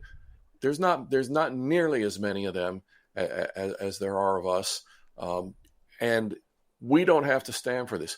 The whole reason that they dragged out the January 6th thing for 2 years, and they're still talking about it as the worst thing that ever happened in human history, the whole reason for that is because they are still scared to death. We had over 1 million people assembled at the Capitol that day, and I have a friend who's in the Wyoming legislature, and he says, we know it wasn't an insurrection because we're not still there. If it had been an insurrection, we'd still be there.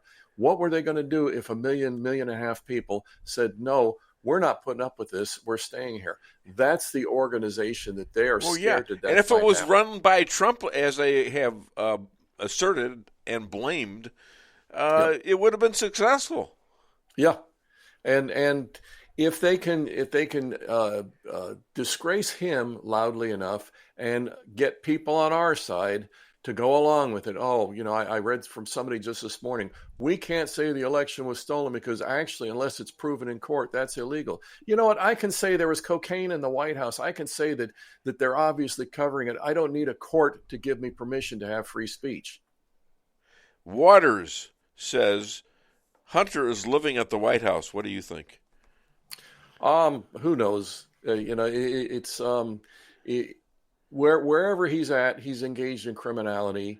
He's one of those people that can't keep it completely hidden. Frankly, Joe can't keep it completely hidden. We've got enough on all of them. But wherever he's at, he's doing whatever he wants. They're enabling it. It wouldn't surprise me. I'll be honest with you. It wouldn't surprise me if old Joe himself is using the cocaine, because there are days when he's walking around in a total fog, like, he's in the throes of Alzheimer's. And then there's other days when he's real animated. Well, he may have just snorted up right before he gets in front of the microphone. He might be good at reading his cue cards at that point. I don't know how it works, but there's so much going on there. We know it. We know that they know it, and that they're covering it. But boy, I'll tell you what, you and I, we get a parking ticket we don't pay. They have it on record, and it's going to be public, and they're going to know it, and everybody's going to know that they've got you, that you did something wrong. The big problem is when our side operates on the level of accepting those accusations and that double standard as if it's the law. These people are not the law. They're not justice. They're lawlessness. There's a declassified document from Pfizer, and it's when they should have pulled the vaccine. It went from manslaughter to murder, and that date is 2/28/21, when it was proven that the damages to the people, to the injuries to them, the deaths, were caused by the vaccines, and Pfizer admitted it, but they still kept on pushing and advertising the vaccines. How long after the release of the vaccine was that? I'm going to guess 2/28/21. And the vaccine was released, I believe, somewhere maybe it was in December of 2020. It was before Trump was out. And so you're talking a matter of maybe 2 months. They had the evidence. Yeah. They knew that. There's lots of money to be made. That's what Pfizer. And they did it. This is your true fascism. When this is corporatists... knowing that an extraordinary amount of people are dying from this.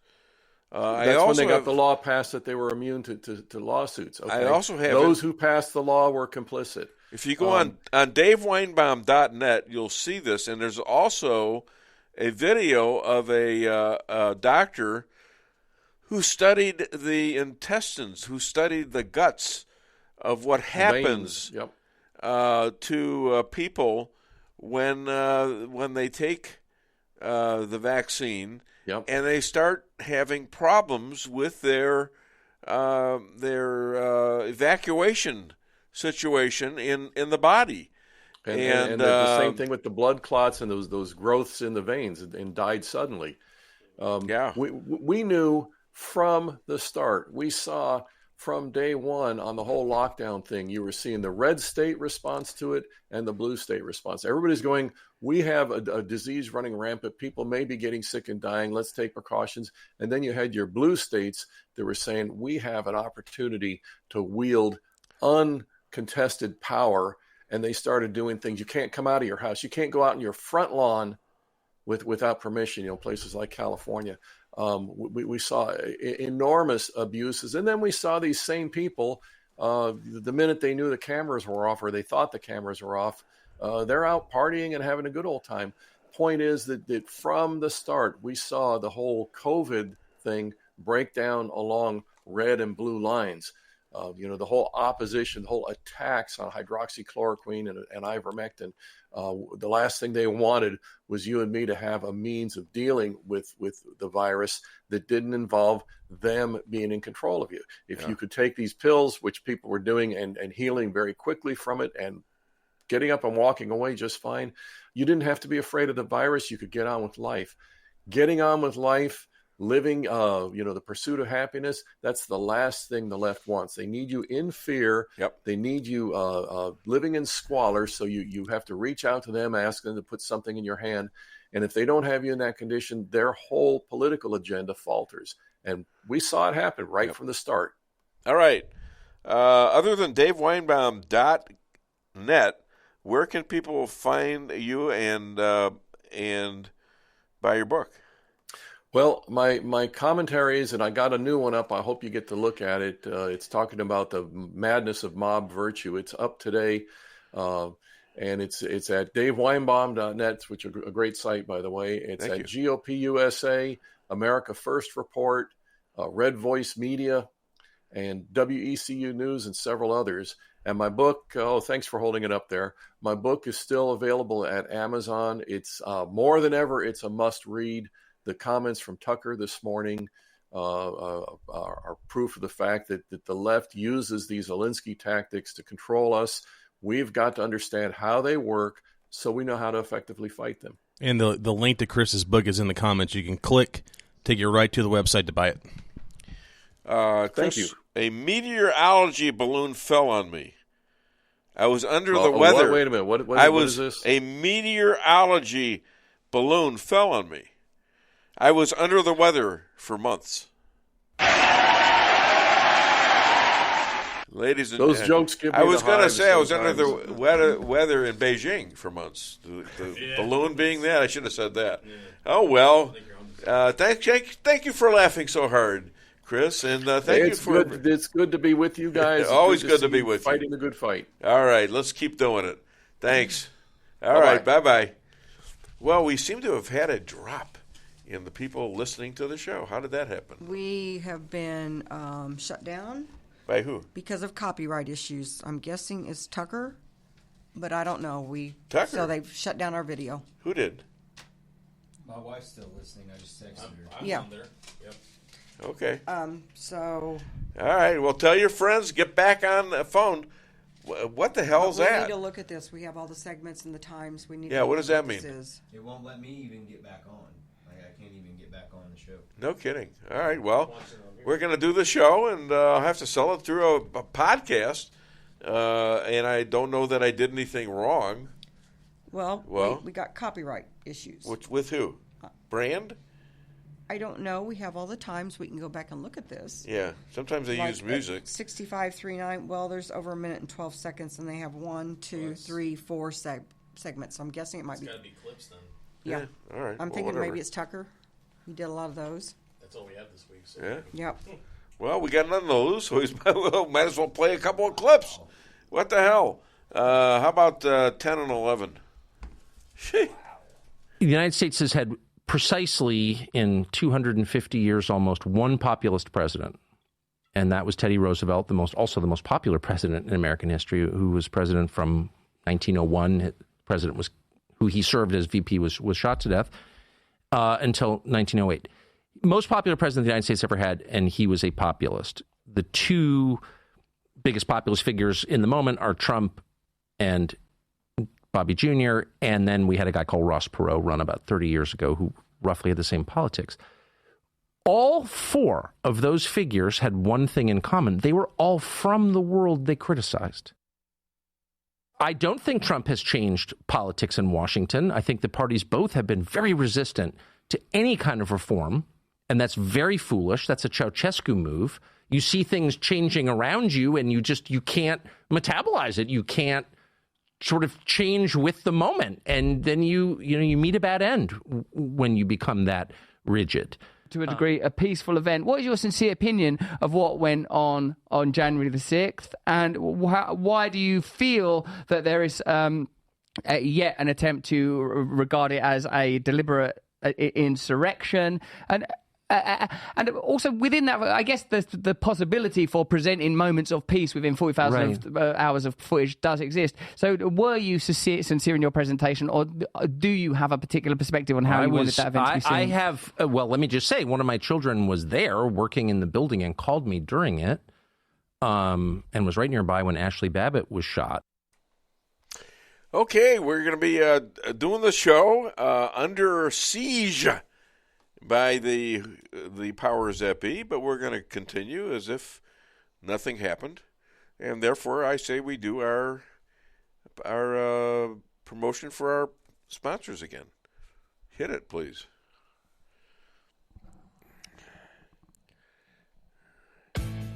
With warmer temperatures right around the corner and allergies ramping up, now's the time to get those AC units serviced. At Hartley's, we pride ourselves in offering outstanding service with fast response times. With proper maintenance, you can make those hot days be a lot cooler and remove those pesky allergens that always seem to find their way into your home. Call us today so you can be living a much cooler and healthier life. Hartley's, community born, community raised, community serving. Call Hartley's Climate Control today at 573-368-3163. Your home is your castle. You don't need unwanted hassle. Don't let those creatures move in to stay. Let us protect your investments. That's what we're all about. Plank Termite and Pest Control will save the day. Plank is locally owned and family operated right here in Rolla, a Google preferred business. Our customer service and your satisfaction is our number one goal. So call Plank today at 368-3333. Plank Termite and Pest Control will save the day.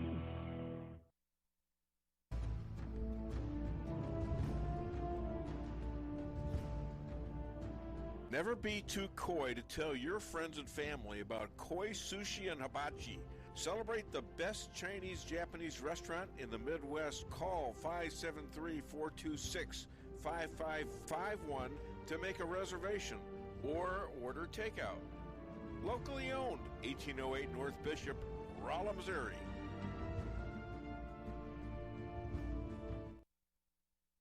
We can sum up McDonald's new crispy chicken sandwich in one word. Crispy, but also juicy and tender. Okay, it's crispy, juicy, tender. All one word? But then, also pickle. Oh, and potato bun, which is two words. Okay, we can't sum up our new crispy chicken sandwich in one word, so you'll just have to try it to understand it.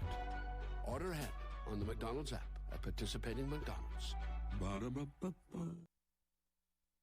Merrill's Quarry and Asphalt, 40 years serving cities, counties, and everyday businesses with driveways for people who live and work in our little piece of heaven right smack dab in the middle of America. Call 573-578-9101 for your free estimate of rocking, rolling, paving, driveways, sealing, and striping, too. That's 573-578-9101 for your free estimate. Your home is your castle. You don't need unwanted hassle. Don't let those creatures move in to stay. Let us protect your investments. That's what we're all about. Plank Termite and Pest Control will save the day. Plank is locally owned and family operated right here in Rolla, a Google preferred business. Our customer service and your satisfaction is our number one goal. So call Plank today at 368-3333. Plank Termite and Pest Control will save the day. Busy schedule? Let your locally owned Price Chopper help you save time with online shopping. It's easy. Sign up to tcmarkets.com or download our mobile app in the App Store or Google Play. Create an account and browse through the categories and choose the items you need.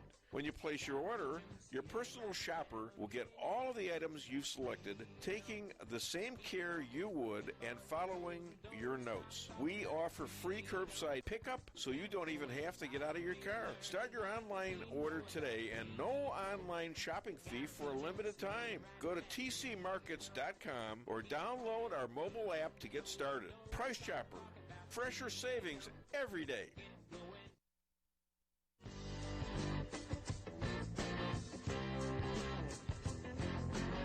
A-Car Real Estate, where experience matters. 532 million sold since 2003, the number one sales volume in Phelps County.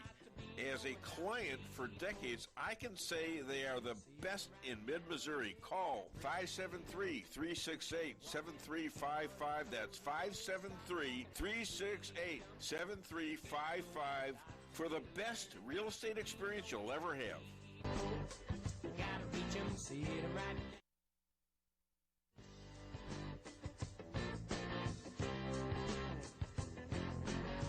Insurance going up like crazy? Daniel and Henry Insurance is one of the largest private insurance companies in the world. Richard Boyette, 314-444-5011. He's my guy at Daniel and Henry for 10 years. Business or personal, call Richard at 314-444-5011. He's the best. At Town & Country Bank, we are committed to providing exceptional service to our customers. We do more than just provide loans for our community. We help make dreams become reality. Whether it's a new home, farm, business, or a new car, we would love the opportunity to help. Stop by one of our 2 Rolla locations and let our friendly lending team remind you how special hometown banking can be. Smart, friendly solutions. Town & Country Bank. Member FDIC. Equal housing lender. Okay, if you're still on the show and we got kicked off, I think because of the Russell Brand Tucker Carlson interview, which is out there anyways. I don't understand exactly why, but so it sounds a little fishy to me. Please like the show so we know that you're out there and haven't been disturbed. If you are out there and if you are out there and got cut off and you're back, let us know, will you? 573-578-2700. And you can also comment through DaveWeinbaum.net and also on Facebook and Twitter if you want to let us know if you were cut off and you got put back on or what's going on out there. Okay, let me have my phone. I want to do something with this. And we got our next guest here, by the way. He's a little early. You never know with this guy. You never know what he's going to do. So let's play his song. Or his temporary song. By the way, maybe if you can hear this, maybe he'll get us a song, and we can move towards that improvement from D, F to B plus, and then A. Let's do that. Hello. From the lakes of Minnesota to the hills of Tennessee, across the plains of Texas, from sea to shining sea, from Detroit down to Houston, New York to LA. Well, there's pride in every American heart, and it's time to stand and say, I'm proud to be an American, where at least I know I'm free. And I won't forget the men who died, who gave that right to me. And I'd gladly stand up next to you and defend her still today. 'Cause there ain't no doubt I love this land. God bless the USA. Okay, state representative in Missouri's District 24. He's achieving great things for Missourians, and he's going to cleave to those and because he's close to being an A-level guest, ladies and gentlemen. Please welcome Don Mayhew. And let me just say before we start, let me read a conversation that we had. I don't want to listen to the back talk. I want to listen to what I say here, but I want people to listen to what I say. Hi, Don. Would you like on this week's show at 10 a.m. Friday, please let me know ASAP. Sorry, I can't. I'm out of town till July 2nd. Thank you for the invite. Is there someone below me on the B guest list? And I said, there's no one below you. Laugh my you-know-what off. Wait, what about the homeless guy at the corner of 10th and Pine? Or did you already ask him? Me. I already asked. He was too busy to come. He was the one that told me to call you. Okay, so now he's back, and so, I said I haven't had you on lately. I know how sensitive you are, so I'm asking you to be on Friday's show, 10 a.m., and no, I haven't asked all my A-listers yet. Please let me know ASAP. Left my you-know-what off. Yep, be glad to be there Friday. Does that mean I've been promoted to A-list? The lower A. Is that intentional? And I said I wouldn't push it. And I haven't asked the mavens of Davos yet, and yet here he is. Ladies and gentlemen, Don Mayhew. Oh, we ran out of time. I'm sorry. Okay, well, I see. I got. I'm in your green room right now, as you can see. So, yeah. I'm not allowed to sit in the big chair across from you there anymore. Not allowed to? Wait a minute. What are you talking about? You're the one that's on a mission from who knows where, in a place that isn't on the map, probably, and you're in a hotel room somewhere. Was that a bottle of booze behind you? No, I don't think that's not right. I wouldn't say that. This is what my bunker looks like, right? My off-grid bunker. So okay. You got a small room. I try to have nice accommodations for the zombie apocalypse that's coming. There you go. So. That's like the it's like the bar on death row. You know what that's called, don't you? Last call. Anyways, 19 states have restricted sex change procedures for minors so far. How about Missouri? Yeah, you mean mutilations of children. Okay, you're gonna have to say it a little louder. We're having. So you mean they've prevented mutilations of children? Yeah, right. Okay, yeah. So you have that in Missouri. Yes, we do now. Okay, As a matter of fact, the governor signed that bill here a couple of weeks ago. It's a good sign. Upcoming legislation, how about a bill to eliminate mRNA vaccines? Pfizer and Bayer's reports prove these have murdered and maimed men, women, and children. These are from Pfizer. Yeah. Mm-hmm. So I expect we'll probably see that filed again next year. Representative Holly Jones had, I thought, a pretty good bill. Unfortunately, she ran into the buzzsaw of lobbyists that don't have the interest of the average citizen of the state of Missouri in mind, and couldn't get it out of committee, unfortunately.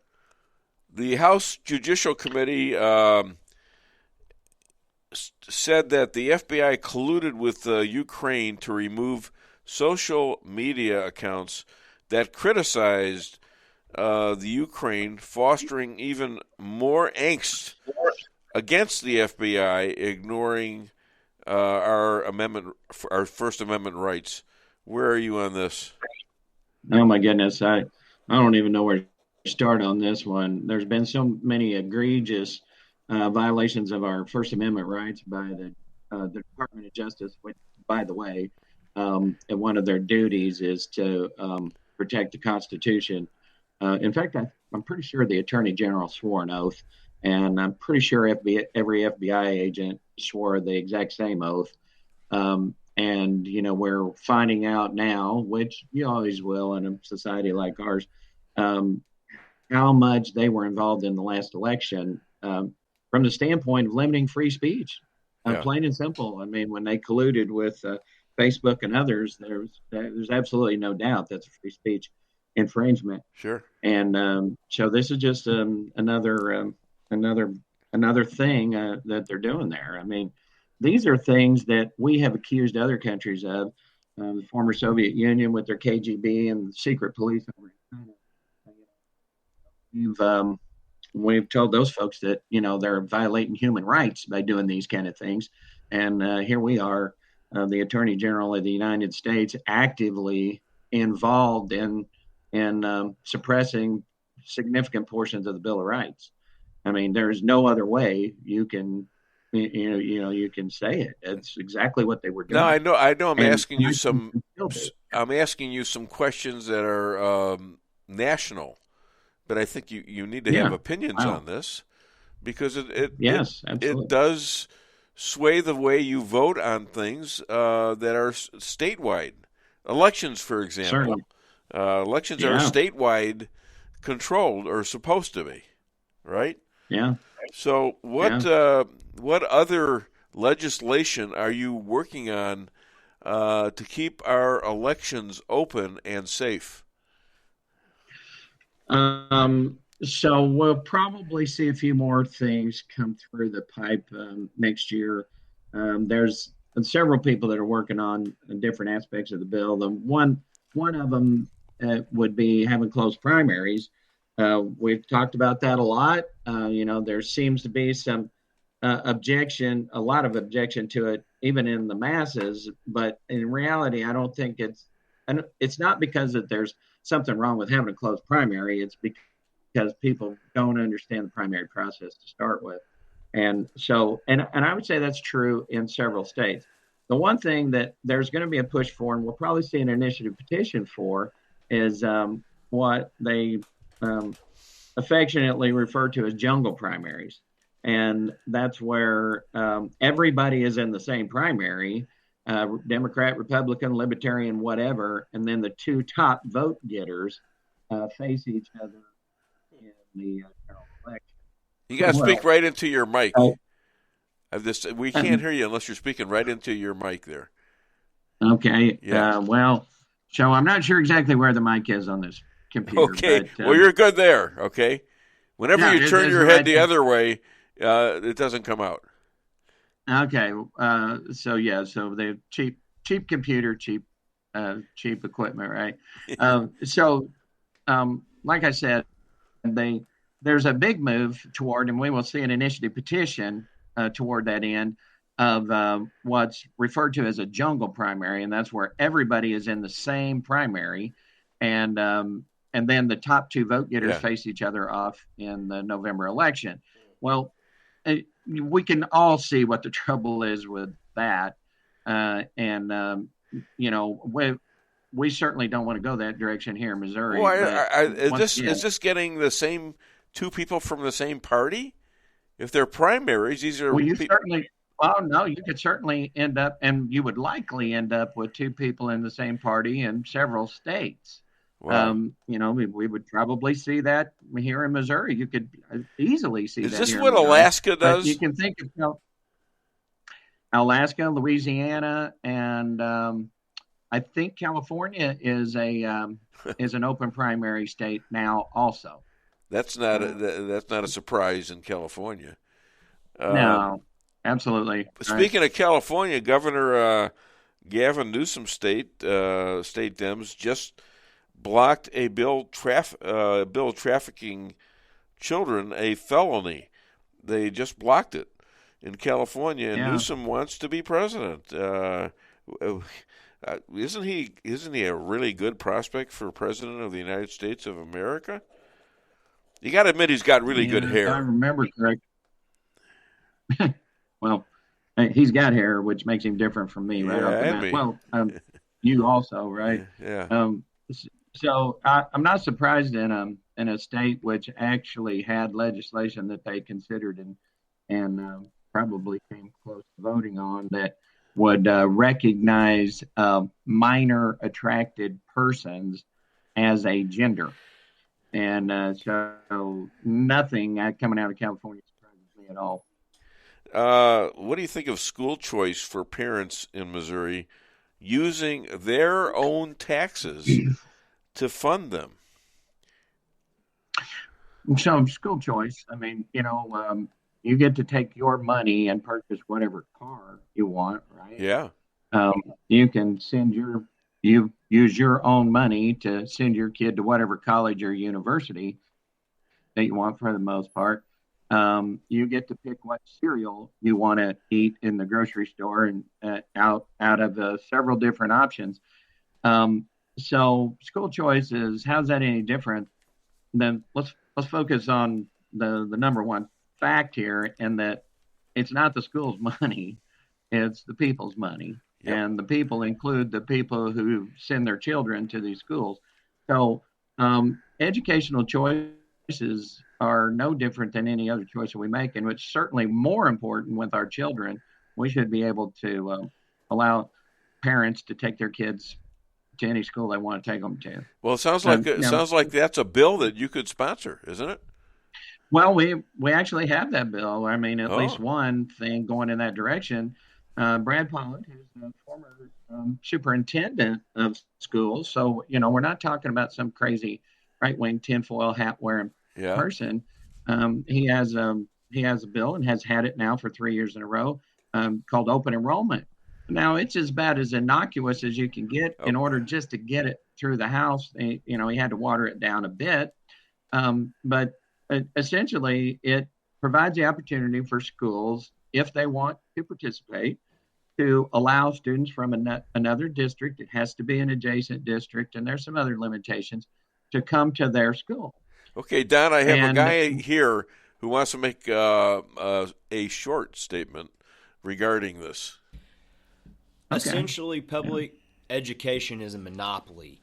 And there's not a viable alternative because there's no funding available to be able to put the infrastructure together to do that. And one of the reasons why public education is not yielding the results that we would like to see is because there's no competition.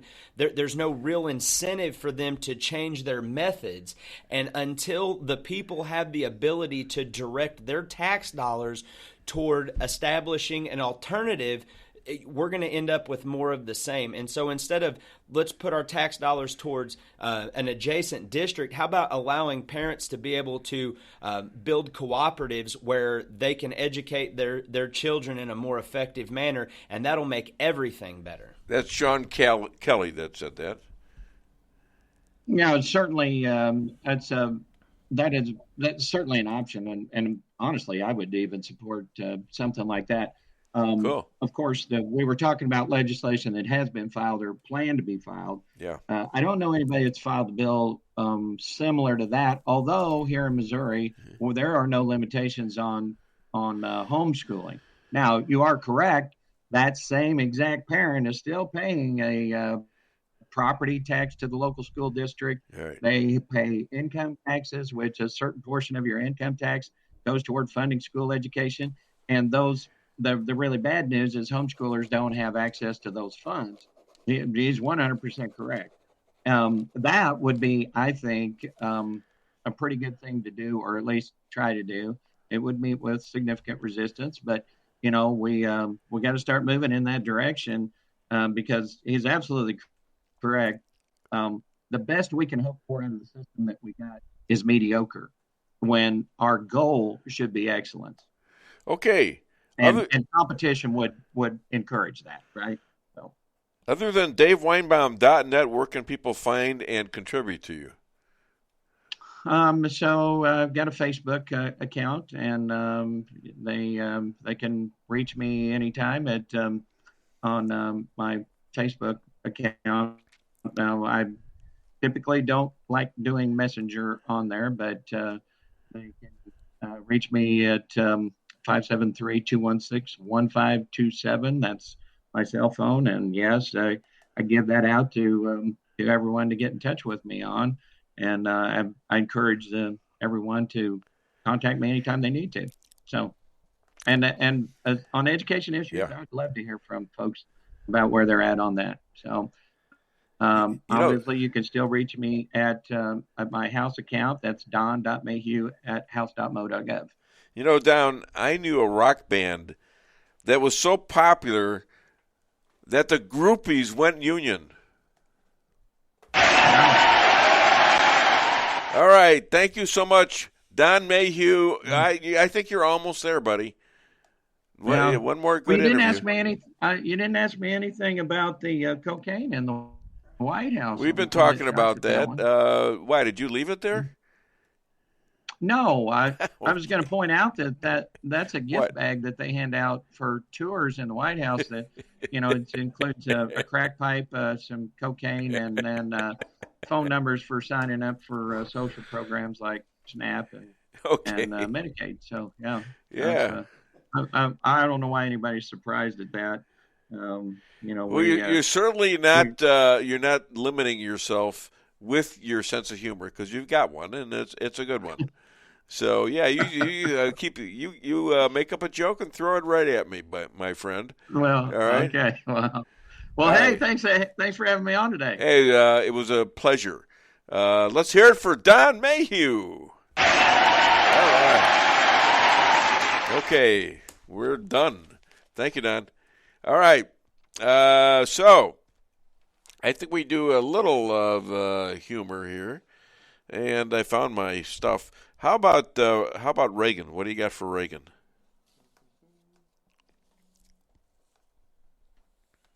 The story was an American and a Russian arguing about their two countries, and the American said, look, in my country, I can walk into the Oval Office, I can pound the president's desk and say, Mr. President, I don't like the way you're running our country.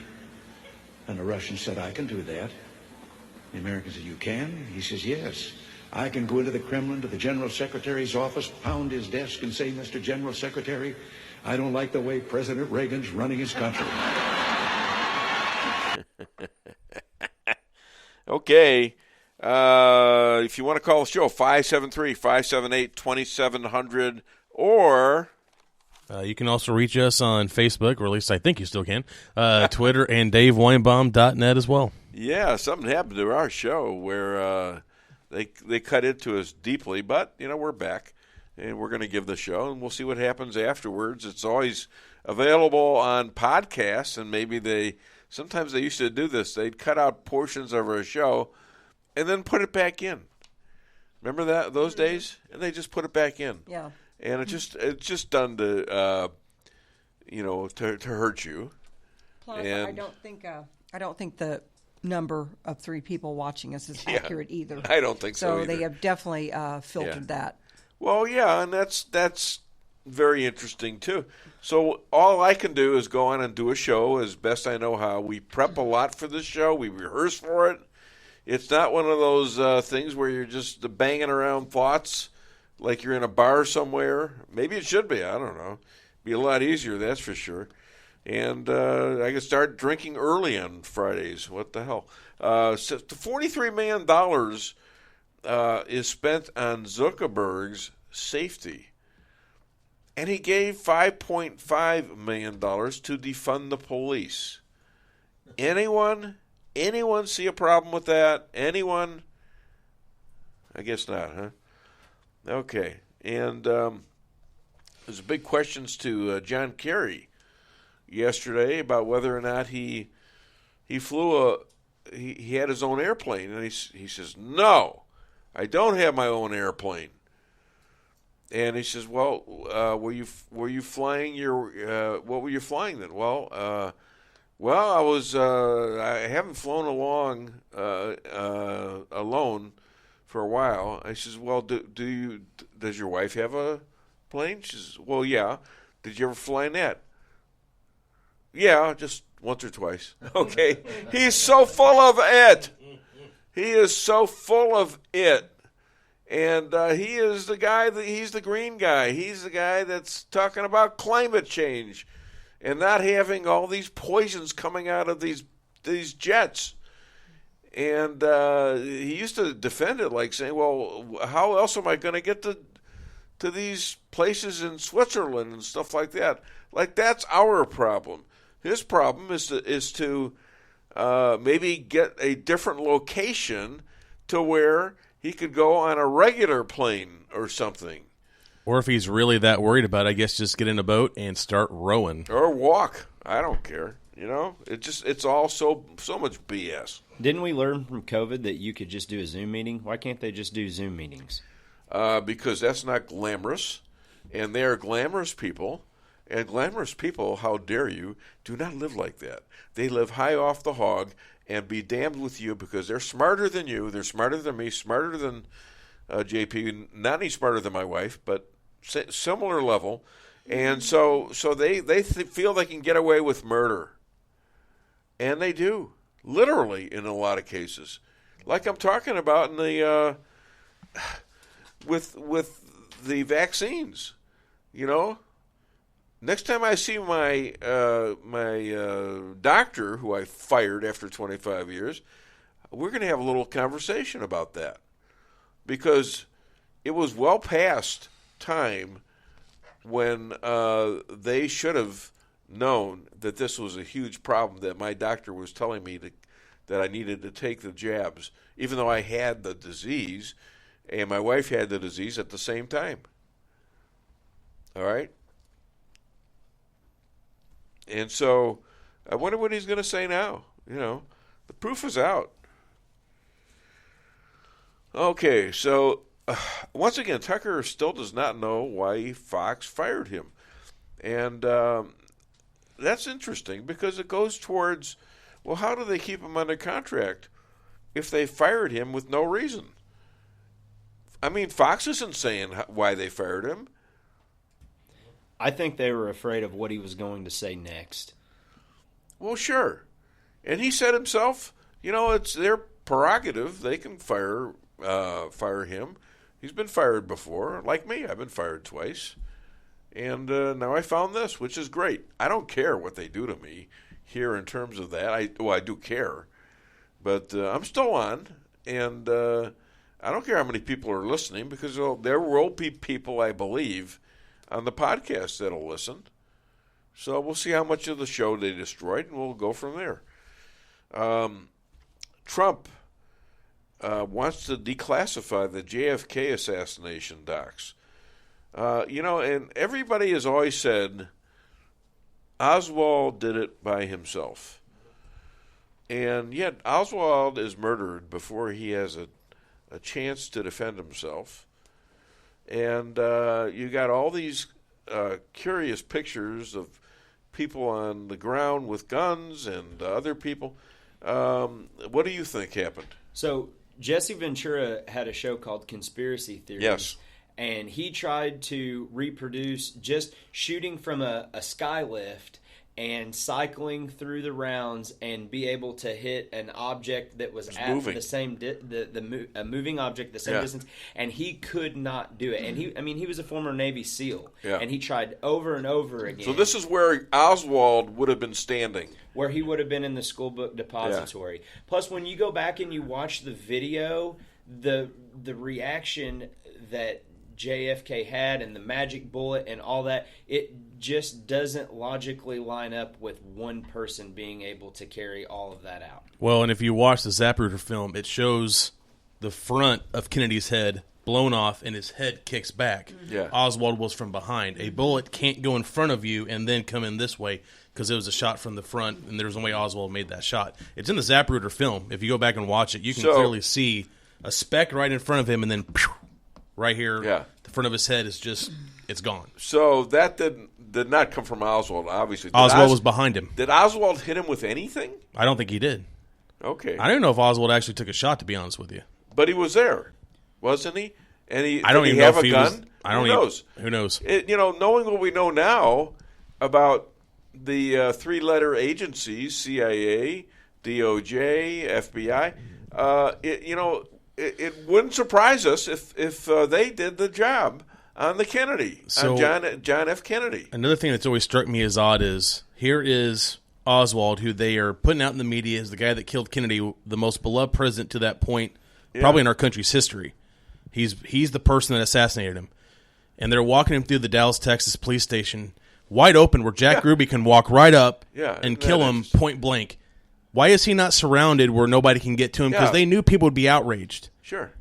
I mean, come on. Just start looking at things with common sense. That had to be a setup. Yeah, had to be. Had to be a setup. And the guy that killed him was a known mafia friend, let's say. So, and they have proof, like Sean was talking about. Jesse Ventura tried to. Then they had other snipers who were marksmen. They also couldn't complete that, and they have records showing that Oswald was not that good of a shooter when he was in the military. So come on. All right. So the Sixth Circuit Court allows Tennessee restrictions on sex changes for minors. Let's see if that's a good one or a bad one. Sixth Circuit Court allows Tennessee restrictions on sex changes for minors. Well, that's good. That's a good thing. The courts are starting to get a little bit more animated on protecting our kids, protecting our votes, protecting our Constitution. Wouldn't you guys say? Yes? No? I mean, it sounds good as long as there's not an agenda behind it. That's my only concern with it is what are they not telling us? Like, what else could be in those bills that's a good question. I don't know. Assuming these are clean, but you have judges at least voting properly on these and other constitutional issues. The question is, what is the Biden administration going to do to destroy these decisions or run around them and do things that don't necessarily look like they're breaking the constitutional judges and make new litigation on what they try to do to obfuscate it. It's hard to tell with this administration because they've already proven they have no regard for the Constitution or like for the Supreme Court when it came to their decision to not uphold Biden's student relief package. What's come out and say, oh, it doesn't matter. We're going to go around it anyway. That's the Supreme Court of the United States. Their decision stands. And if Trump did something like that, they would have been outraged. Yeah. If it was something that they didn't like. Well, it appears that we've had some good news with the economy in terms of inflation. It's not so much that it's coming down. The rate of increase is not as large as in some places, and of course, food still is high, and gas still is high, and those could go up and are continuing to go up. We have more people working now, apparently, so that's a good thing. But Amazon has more and more deals. They just had a 48-hour Prime Day, and less and less people are buying into this. but they seem to be doing okay. Any word on your local shopping malls and things like that? No, honey. No. Crickets. Give us some. That reminds me too that I got to take my car in. I probably need to rotate my tires. I'm thinking. I've been over here minding my business the whole show. What do you got to do with this? Stop. Oh, that tickles. Stop it. No. All right, let's do basketball. I lost my nuts. Damn. We gotta go straight to the basketball now. I think my nuts just dropped off. Oh man, that hurt. I think we should go straight to basketball. Speaking of it.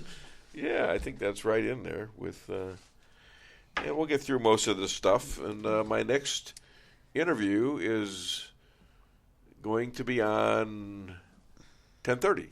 All right, so we got about 10 minutes for that, and then we got no more. I mean, it's nice and relaxed now. Usually this show is so frantic. Yeah. I got guys fighting each other left and right on the screen, and I'm acting like I'm the judge, and I have to separate them, and it's kind of interesting actually. I mean, I'm never going to be. I noticed I read where you scored about 20 points a game. That's right. That's amazing. How can you possibly score 20 points a game? Basically, most of my points are scored from the foul line. John, what I do is I wait until the other team gets the ball. Right. Then I just run down to the other end. Then I set up my position like it is. Right. And then they just run into me, bang, like this. And then I pretty much... Well, that's intriguing. Right. But do you ever actually get to handle the ball during the game? I do. Once in a while, they'll get it to me. I'm pretty doggone good, the ball handler. I'm short, but once they get it to me, I got it. It's hard. Oh, that's amazing. Amazing. Thank you very much. Well, I guess...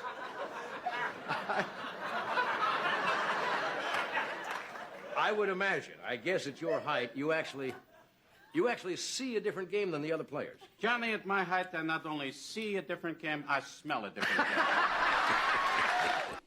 game. Okay, so LGBTQ is wiping out women one step at a time. And it's interesting. This is women talking about this. This is women who play sports are talking about this. It's real interesting about seeing what's happening in this world, because the Democrats are really behind LGBTQ, and I've got nothing against them. But when they start wiping out women in sports, that's not a good thing. So, who doesn't agree with that? A lot of people don't agree with that, I guess, because you can get shadow banned for even mentioning it. Why don't you play that one? Yeah, I'm trying to get it set up real fast because I thought that we might want to use it here in a second. Yeah, that's make good. Sure. I'm gonna get it queued up. In the meantime, China's hoarding food. Why? Why are they hoarding food? What do they know that we don't know? Should we guess? Well, I don't know. Are they planning on something? Makes you wonder. I would... Invading Taiwan to start with, and then it becomes us? That could be. Because now we're seeing it, Biden's already building up troops for Russia. So, all right, let's hit that. One of the things you've been talking about on your show is your allegation that government officials are aiding in pedophilia, child trafficking, and the grooming of children, right? Well, you mean like what Jeffrey Epstein did with the Clintons?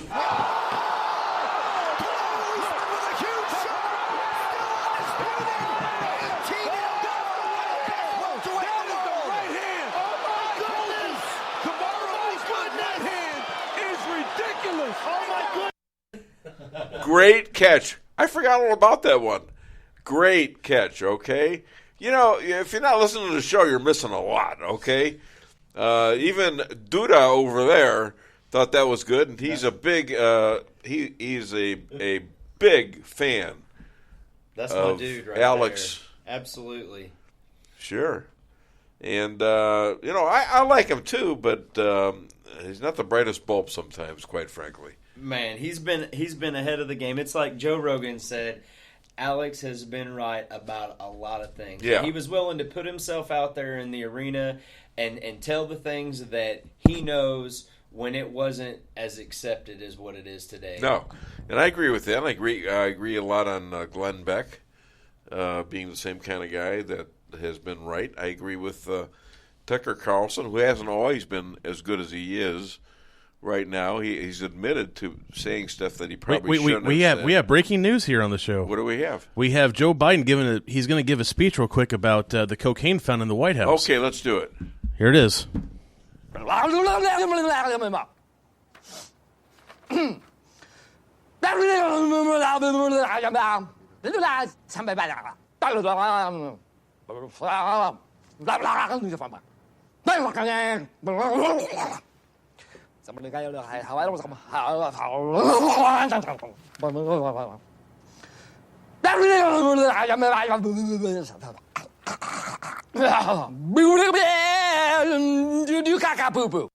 And this we just heard was tied to the fact that the cocaine that the Secret Service found in the White House West Wing has now gone missing, and apparently Biden gave that speech after being in that area. So there you go, folks. A couple of tips right there. Okay, does anybody have a sense of humor out there? All right, I don't know, but hello. Okay, you got any more funny stuff coming up or what? Well, so You forget in regard to Biden's little rant just now, we have a rebuttal from President Trump as well. Oh, okay. Let's hear that. Yeah, that should be What you just said is one of the most insanely idiotic things I have ever heard. At no point in your rambling, incoherent response were you even close to anything that could be considered a rational thought. Everyone in this room is now dumber for having listened to it. I award you no points, and may God have mercy on your soul. And speaking of the border, we've got a huge invasion by China via our border, and they're all being released in the USA. How does that happen?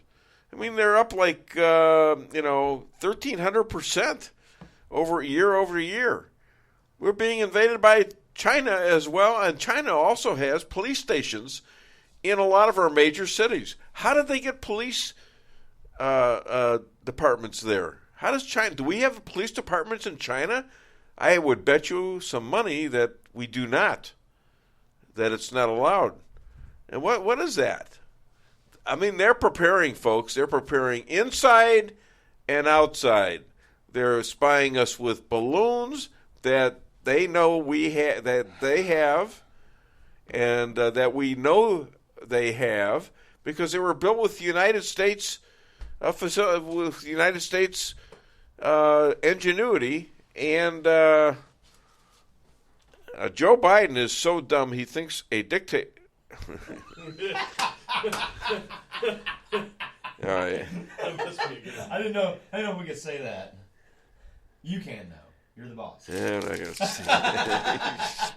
he trapped me. He tried to trap me. This is not good. What have we turned into here? I don't understand. Actually, it's a lot of fun. You know that?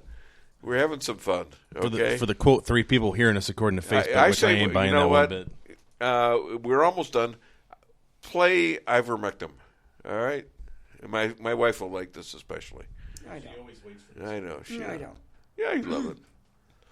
Ivermectin. I take it by the pill. Ivermectin. The pandemic, it will chill. Ivermectin. I let it take its course. Ivermectin. Now I'm neighing like a horse. There you go. And ivermectin, we took it. And it saved a lot of people. They're claiming it saved the whole country of India. That's 1.5 billion people right there. India is coming. They're emerging. Even Vivek is up in the polls in terms of the Republicans. He's just second. He's third to Donald Trump, and he's in third place. And then second place is what's his name, DeSantis, and he's not going anywhere. It doesn't appear that he's gaining traction at all. In fact, if you look at it, he's lost a lot of traction, and he's not popular for that reason in Florida to be president. He's popular as a governor, and I'm not saying that's a bad thing to be a governor. It's a good thing. But when you've got a guy who did the job already and did it well, such as Donald J. Trump, why not get him back? All right, shortly we're going to be visited by Elad Hakim, unless this is a day where all the Jewish guys on the show are boycotting or something. I don't understand this. Or just running late, I guess. Huh? Or just running late. Yeah. I have a technical question. Yes, what's that? So when this has happened to us before, Yeah.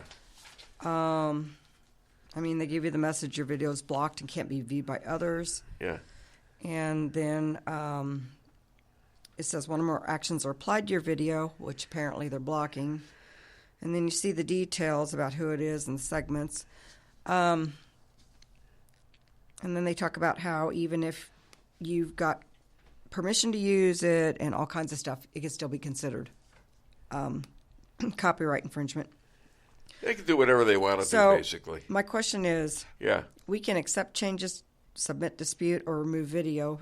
I'm wondering if we accept the changes, if it will go ahead and publish the rest of the video. Well, go ahead. Try it. I have no idea. In the past, when they've done that, then they've always ended up dropping the claim and all that and then left it alone. Right. Yeah. But go do it. Sure. I'm going to try it. Okay, try it. Okay, thank you. What do we got to lose?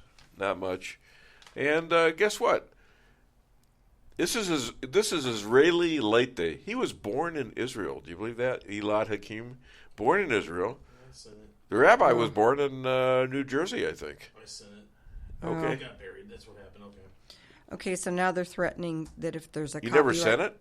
I did. It got buried with the other messages, so, but he's... Oh. Okay, that's fine. Maybe No we problem. should get a lawyer's opinion on this. Maybe. If we acknowledge Maybe. this... Well, let's just do the show, and we can talk about this later. We don't need this right now. Come on. I appreciate it, but... Oh, come on. No. I don't want to... I want to do the show. We're having fun. We don't need... I mean, we can use this guy to have a little fun, you know? And so... So that was our fault that we didn't get to him? The link was there, but it got buried by the other messages and stuff sent to him after, so that's why. All right, well, let's play his song. Look at him. He's a happy guy. He must be drinking again. I don't know what the hell's going on.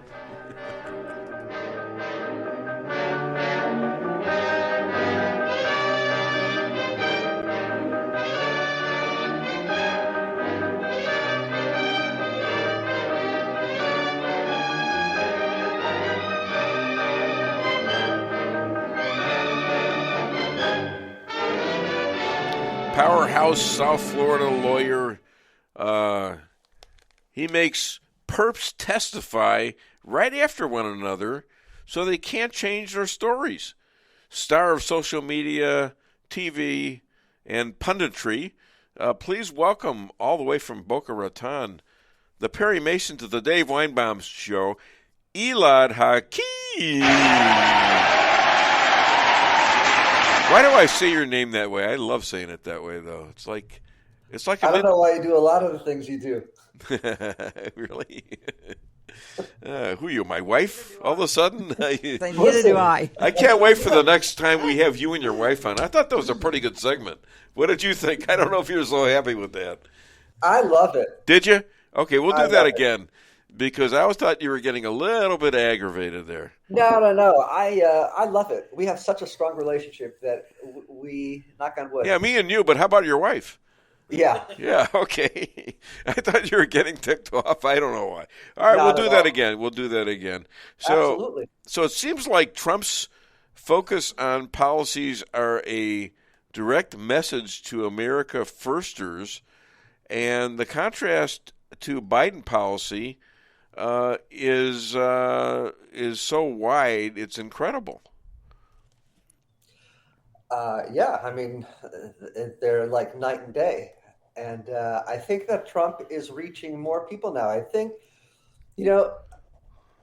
I see a lot of people on Twitter and social media saying that they don't think Trump is electable. And, I think it's important to remember that in 2020, when Biden was running, we were turning the corner on COVID, so to speak, and a little bit, and the country was in pretty decent shape overall. So people, I think, it's just my opinion, but people were willing to take a chance. They said, listen, okay, we don't like Trump, we hate Trump, and we're just going to vote against Trump.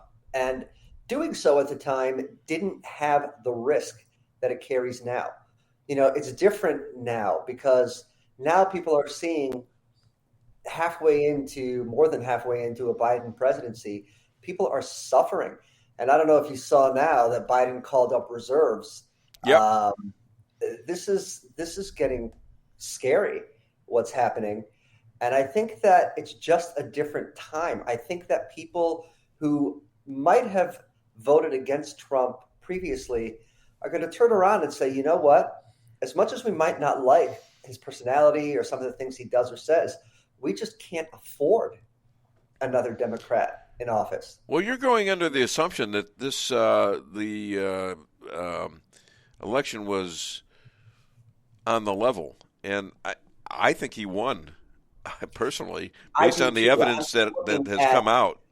I mean, regardless of what we think, we're we have the circumstances we have. I understand. So, you know what I mean? So, yes, I agree with you.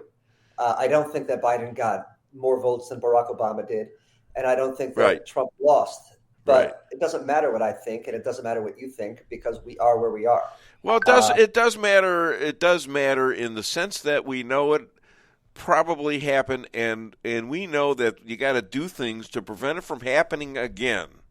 That's different. Okay. I'm saying we it's are different, where we are. We are on the brink of, God forbid, world war. Our military is thin because of the policies.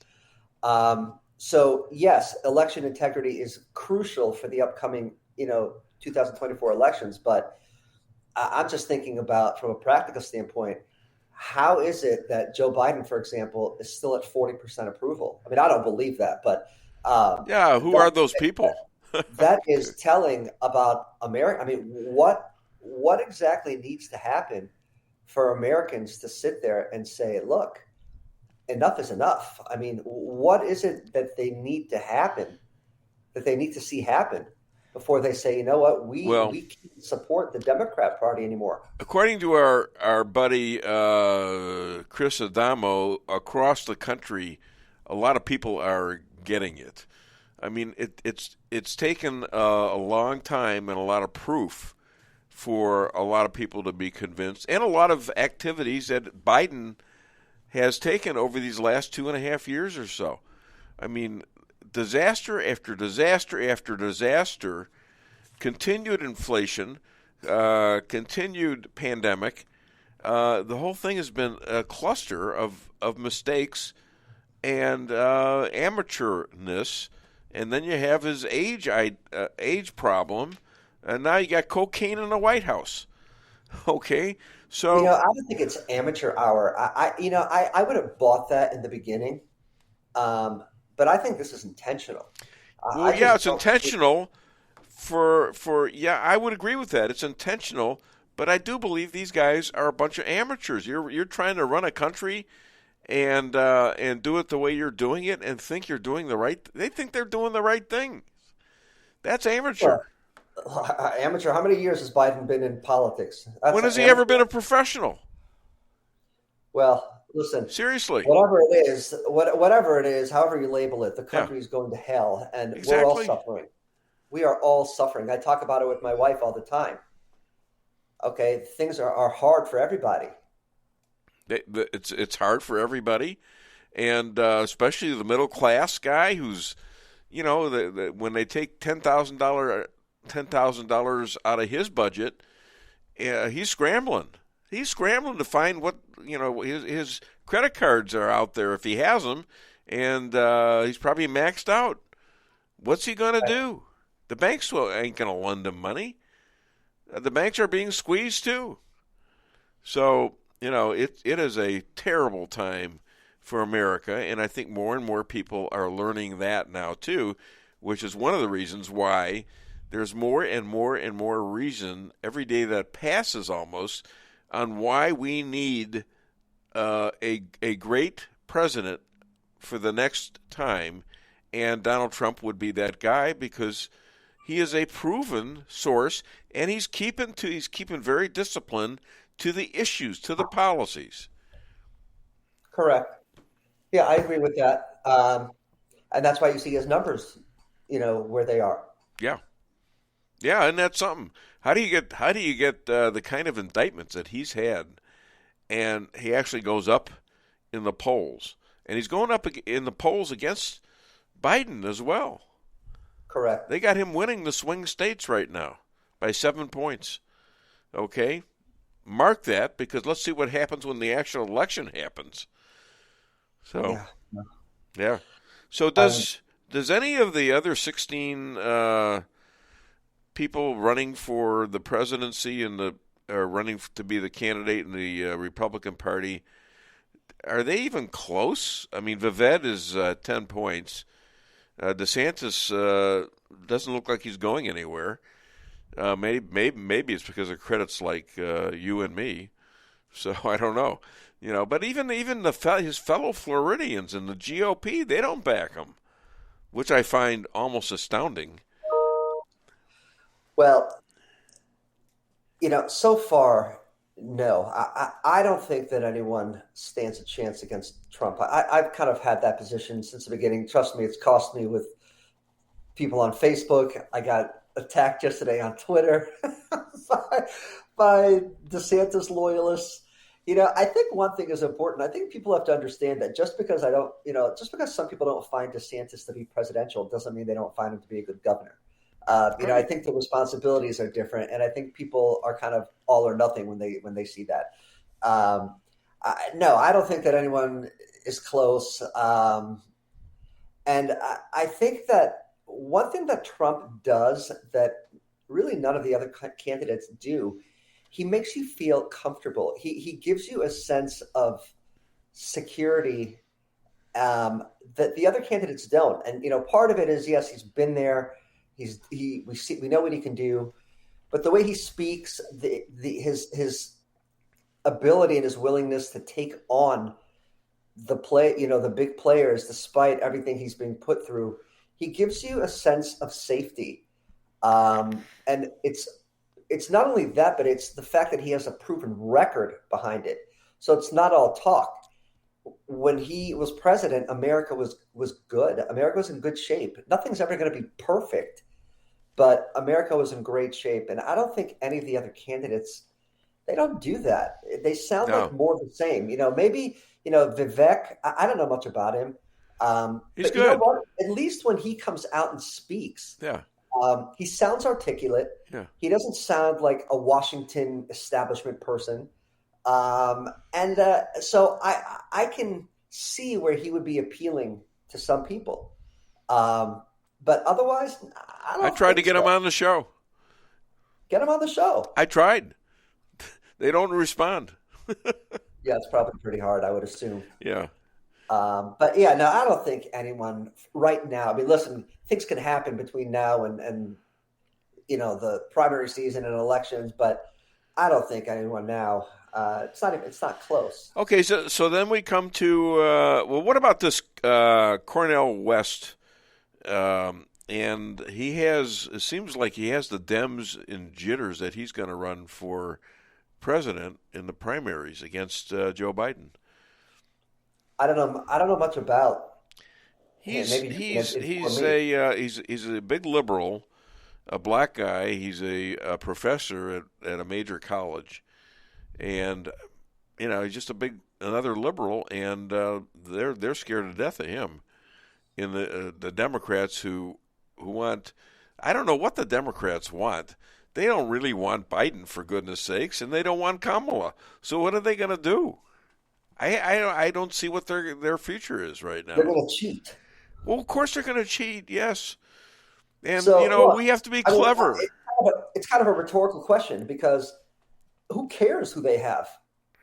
Okay? Well, you just gave a big talk about what we should do if we have this election as if Biden actually won it. And I don't know. I mean, you tell me. No. I didn't say that Biden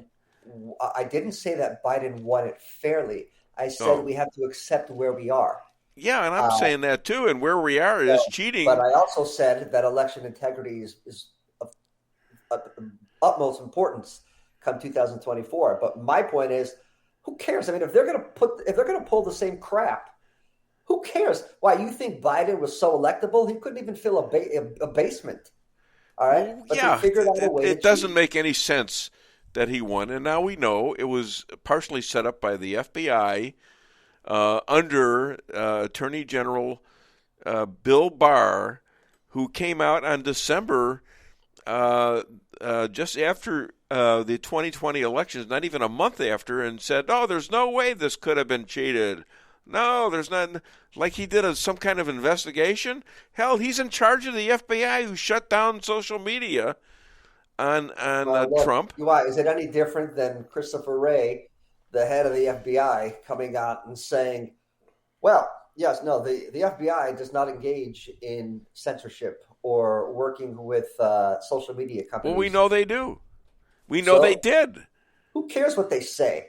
They say whatever they want. I know that, but they're doing it, and we have to have some kind of response. I play golf, sometimes good, sometimes bad, and I try not to cheat. And my motto is, I only cheat as much as the people I'm playing with. And that maybe that should be our motto. I've got a guy here. His name is Theo Duda, and he wants to ask you a question. Well, just going to add to the comment on Cornel West. He tweeted this last week. Let us not be deceived. NATO is an expanding instrument of U.S. global power that provoked Russia into a criminal invasion and occupation of Ukraine. The Democratic Party is a party of war and Wall Street targeting Russia and China. Let us save our democracy and world by dismantling U.S. militarism at home, as in cop cities and abroad, as Martin Luther King Jr. painfully reminded us. Wow, he sounds like a real winner there. Yeah. Yeah. Oh, man. Oh, man. All right. So, to the point, just what you were saying, a lot of anti-Trumpers are blaming Trump for not doing enough to protect the integrity of the elections. And, I'm not sure exactly what it is that he could have done. It's kind of it's either up to Congress or up to the state legislatures and the governors to do things. And unfortunately, we saw in 2020 that some of the Republican-led state legislatures and governors didn't do what they could have done or should have done. And, interestingly, it's Trump now that's calling for ballot harvesting in states where it's happening. Whoa. And why not? To be careful with mail-in ballots and to have same-day voting and all these things. And, he's kind of limited as to what he can do. And for people to say that he allowed it to happen is just incredibly asinine. Well, I don't say he allowed it to happen. I do say that we all knew something was coming with this, that more could have been done, I believe. You could have had more lawyers out there actually demanding that when they're covering windows and stuff, and they weren't allowing people to see what was going on inside. When they had breakdowns in Georgia with a leaking phony thing. What happened? Lawyers are getting disbarred left and right. Yeah, the judges refuse to hear cases. Yeah, I know. I'm saying that more could have been tried. I don't say that they could have overthrown the all the cheating, but they could have at least done more, I believe. Don't you believe that? I mean, there's something they could have. They could have more people out there. I don't know what they could have done. I know that I am really turned off by the party. I know that the Republican Party needs to be dismantled, in my opinion, and replaced with America First, fresh faces who are not going to buckle down to, the establishment and the rhinos in the party. I have a piece coming out hopefully today. Yeah. How is it possible that impeachment hasn't been initiated already against people like Garland, people like Wray? How is it possible? Christopher Wray sat there under oath yesterday and toyed with the Republicans. I don't know. I don't remember. I can't get into it. Really? So they had a 5, 6, 7 hour question answer session, and they got Jack. Yeah. Jack.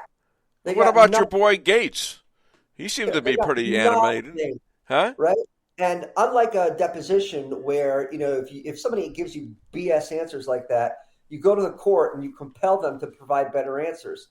Okay, what are they going to do here? They're going to waste additional time. They've got, what's his name, coming in soon. Coomer? Mayorkas. Okay, they got him. Yeah. Really? What do you want? What do you think he's going to say? Oh, yeah, I'm deficient and you should impeach me? No, they absolutely have to impeach these people. They can't let it slide. They can't. That's the point of my article. I agree with you wholly on that. They got to take some action or we're not going to be a country anymore. If they don't take action right now, your point is well taken. We will not have a country. I mean, why do you think nobody has faith in the party? Why? Why do you think? Can you imagine if Democrats were in control of the House? I can't even think of one person that wouldn't be impeached. Hell, you'd be impeached. We'd all be impeached. Because we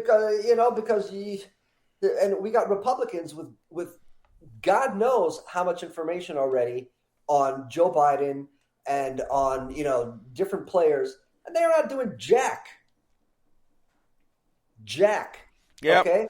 Well, why should we support the Republican Party? Why? What else do we got? What are you going to do with? You can't just eliminate. You're not going to eliminate the Republican Party overnight. You form a new party. Now you got two parties split against each other. You can make the party pay. For example, if there is a Republican nominee who is part of the establishment, okay, what do you think you accomplish by voting for him? You are just enabling more of the same. And that's why a lot of Trump, hardcore Trump supporters are saying, you know what? If it's anyone besides Trump, we're not voting. We're tired of this. The Republican Party has got to learn a lesson. Okay.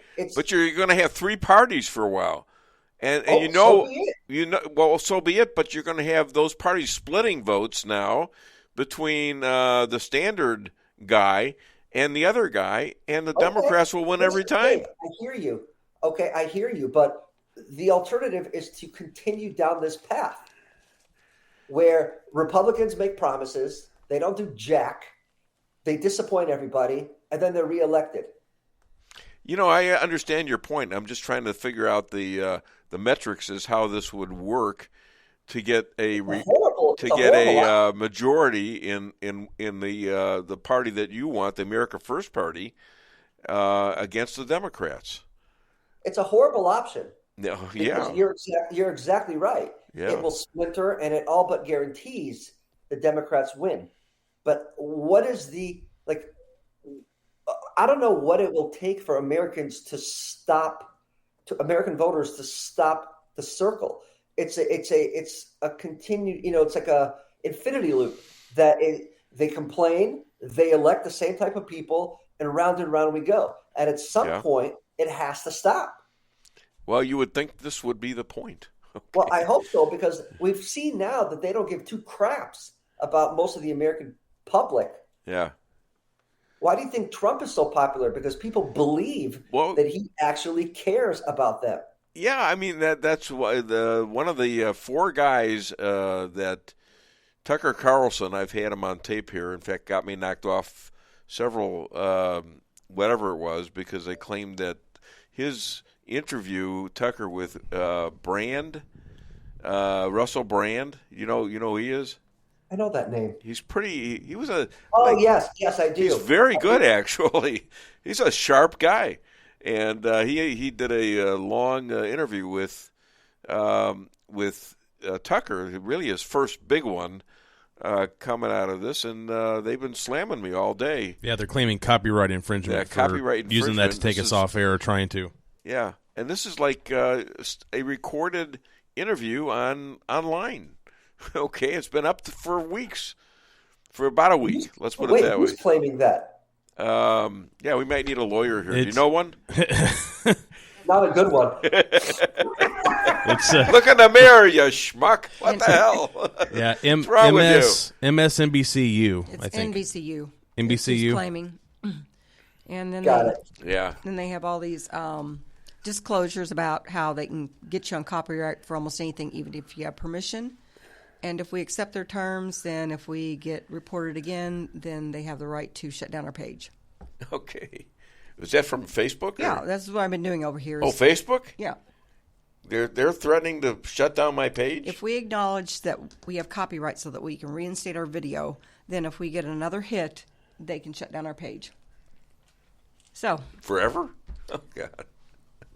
Facebook is a disgrace, by the way. Oh, thanks. Oh, that's great. Just tell them we're Facebook gone is a now. disgrace. I can't. You know me. I can't stand Facebook. I know. But we're I really cannot stand Facebook. I've gone from like a ton of likes and engagement to basically zero. Now, granted, I've thrown off 3/4 of the people I connect. Well, yeah. But it's terrible. But you love Twitter, and your lovely bride, she loves social media, doesn't she? Oh, yes. Yes, she loves it. I love Twitter. I like Twitter, too. I mean, I've advertised this show a bunch. In fact, it's confusing as to how you do stuff on Facebook, as it's a lot easier on Twitter to get stuff out. And it gets a ton more engagement. Yeah. I mean, you get it from all ends on Twitter. I get it from all parts of the country, too.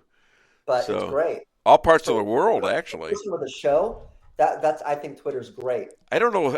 I can't speak any of the languages of about half my followers on Twitter. I can't communicate unless they know English, or I can use the translate. Any Hebrew speakers? What's that? Any Hebrew speakers? A few, yeah. What? Well, you could do it. Hebrew. Why don't you just put Jewish something in a search, and you'll find all these Jewish people out there. Because they're all Democrats. No, not all of them. Some of them are right-wing Jewish. Right-wing Jewish is a person out there. She's in Florida. I thought you knew every Jew in Florida, for goodness sakes. Apparently not. Right-wing Jews? Is that real? What the hell do you think I am? Or you don't consider me a Jew? But you're not in Florida. Yeah, I know. So what does that mean? I mean, no, I thought you were referring to somebody. I'm from specific. Chicago. I'm from Chicago. There's a lot of there's not many in Chicago. My high school now, where I have a friend who was on the football team with me. I believe one of his acquaintances has just arranged to have money sent to all the blacks in Evanston, Illinois. Are you a Bears fan? Huh? Are you a Bears fan? I used to be a Bears fan and a Cubs fan, and now I like the Cardinals, but I dropped all my season tickets with the Cardinals because of they wouldn't help out Mark McCluskey, your competitor for the AG job under Donald Trump. And by the way, we were going to have a show, and you guys are going to face off in a debate to see who the best guy is for AG. Well, he can have it. I'm willing to. He can have it. Oh, stop! I know how badly you want that. He wants it. I'm a lover, not a fighter. Oh, come on! Now you said you wanted the spot. All right, my friend. Other than DaveWeinbaum.net, where can people hire you? Find me on Twitter at Elad Hakim, or you can look for me on Facebook if I'm still there. At either Elad Hakim or my page, Thoughtfully Conservative. Hey, did you hear about the chick spy? Chick spy? Yeah. No. I hear she was an eggplant. Ladies and gentlemen, you don't like that one? You don't get it? A chick. An eggplant. Oh, it's perfect. It's perfect. Wait a minute. They just because you couldn't understand English. If I said it in Hebrew, they would have had to do it because they don't know Hebrew. Gee. Well, what's eggplant in Yiddish? All right, listen, I gotta go. It's 16 seconds. All right, thanks, Elad. Shabbat shalom. Shabbat shalom, my friend. Hi to Amy, or Amers, as we know her. I'll be back with another edition of the Dave Weinbaum Show next week. Hopefully we get our problems straightened out. Thanks for listening.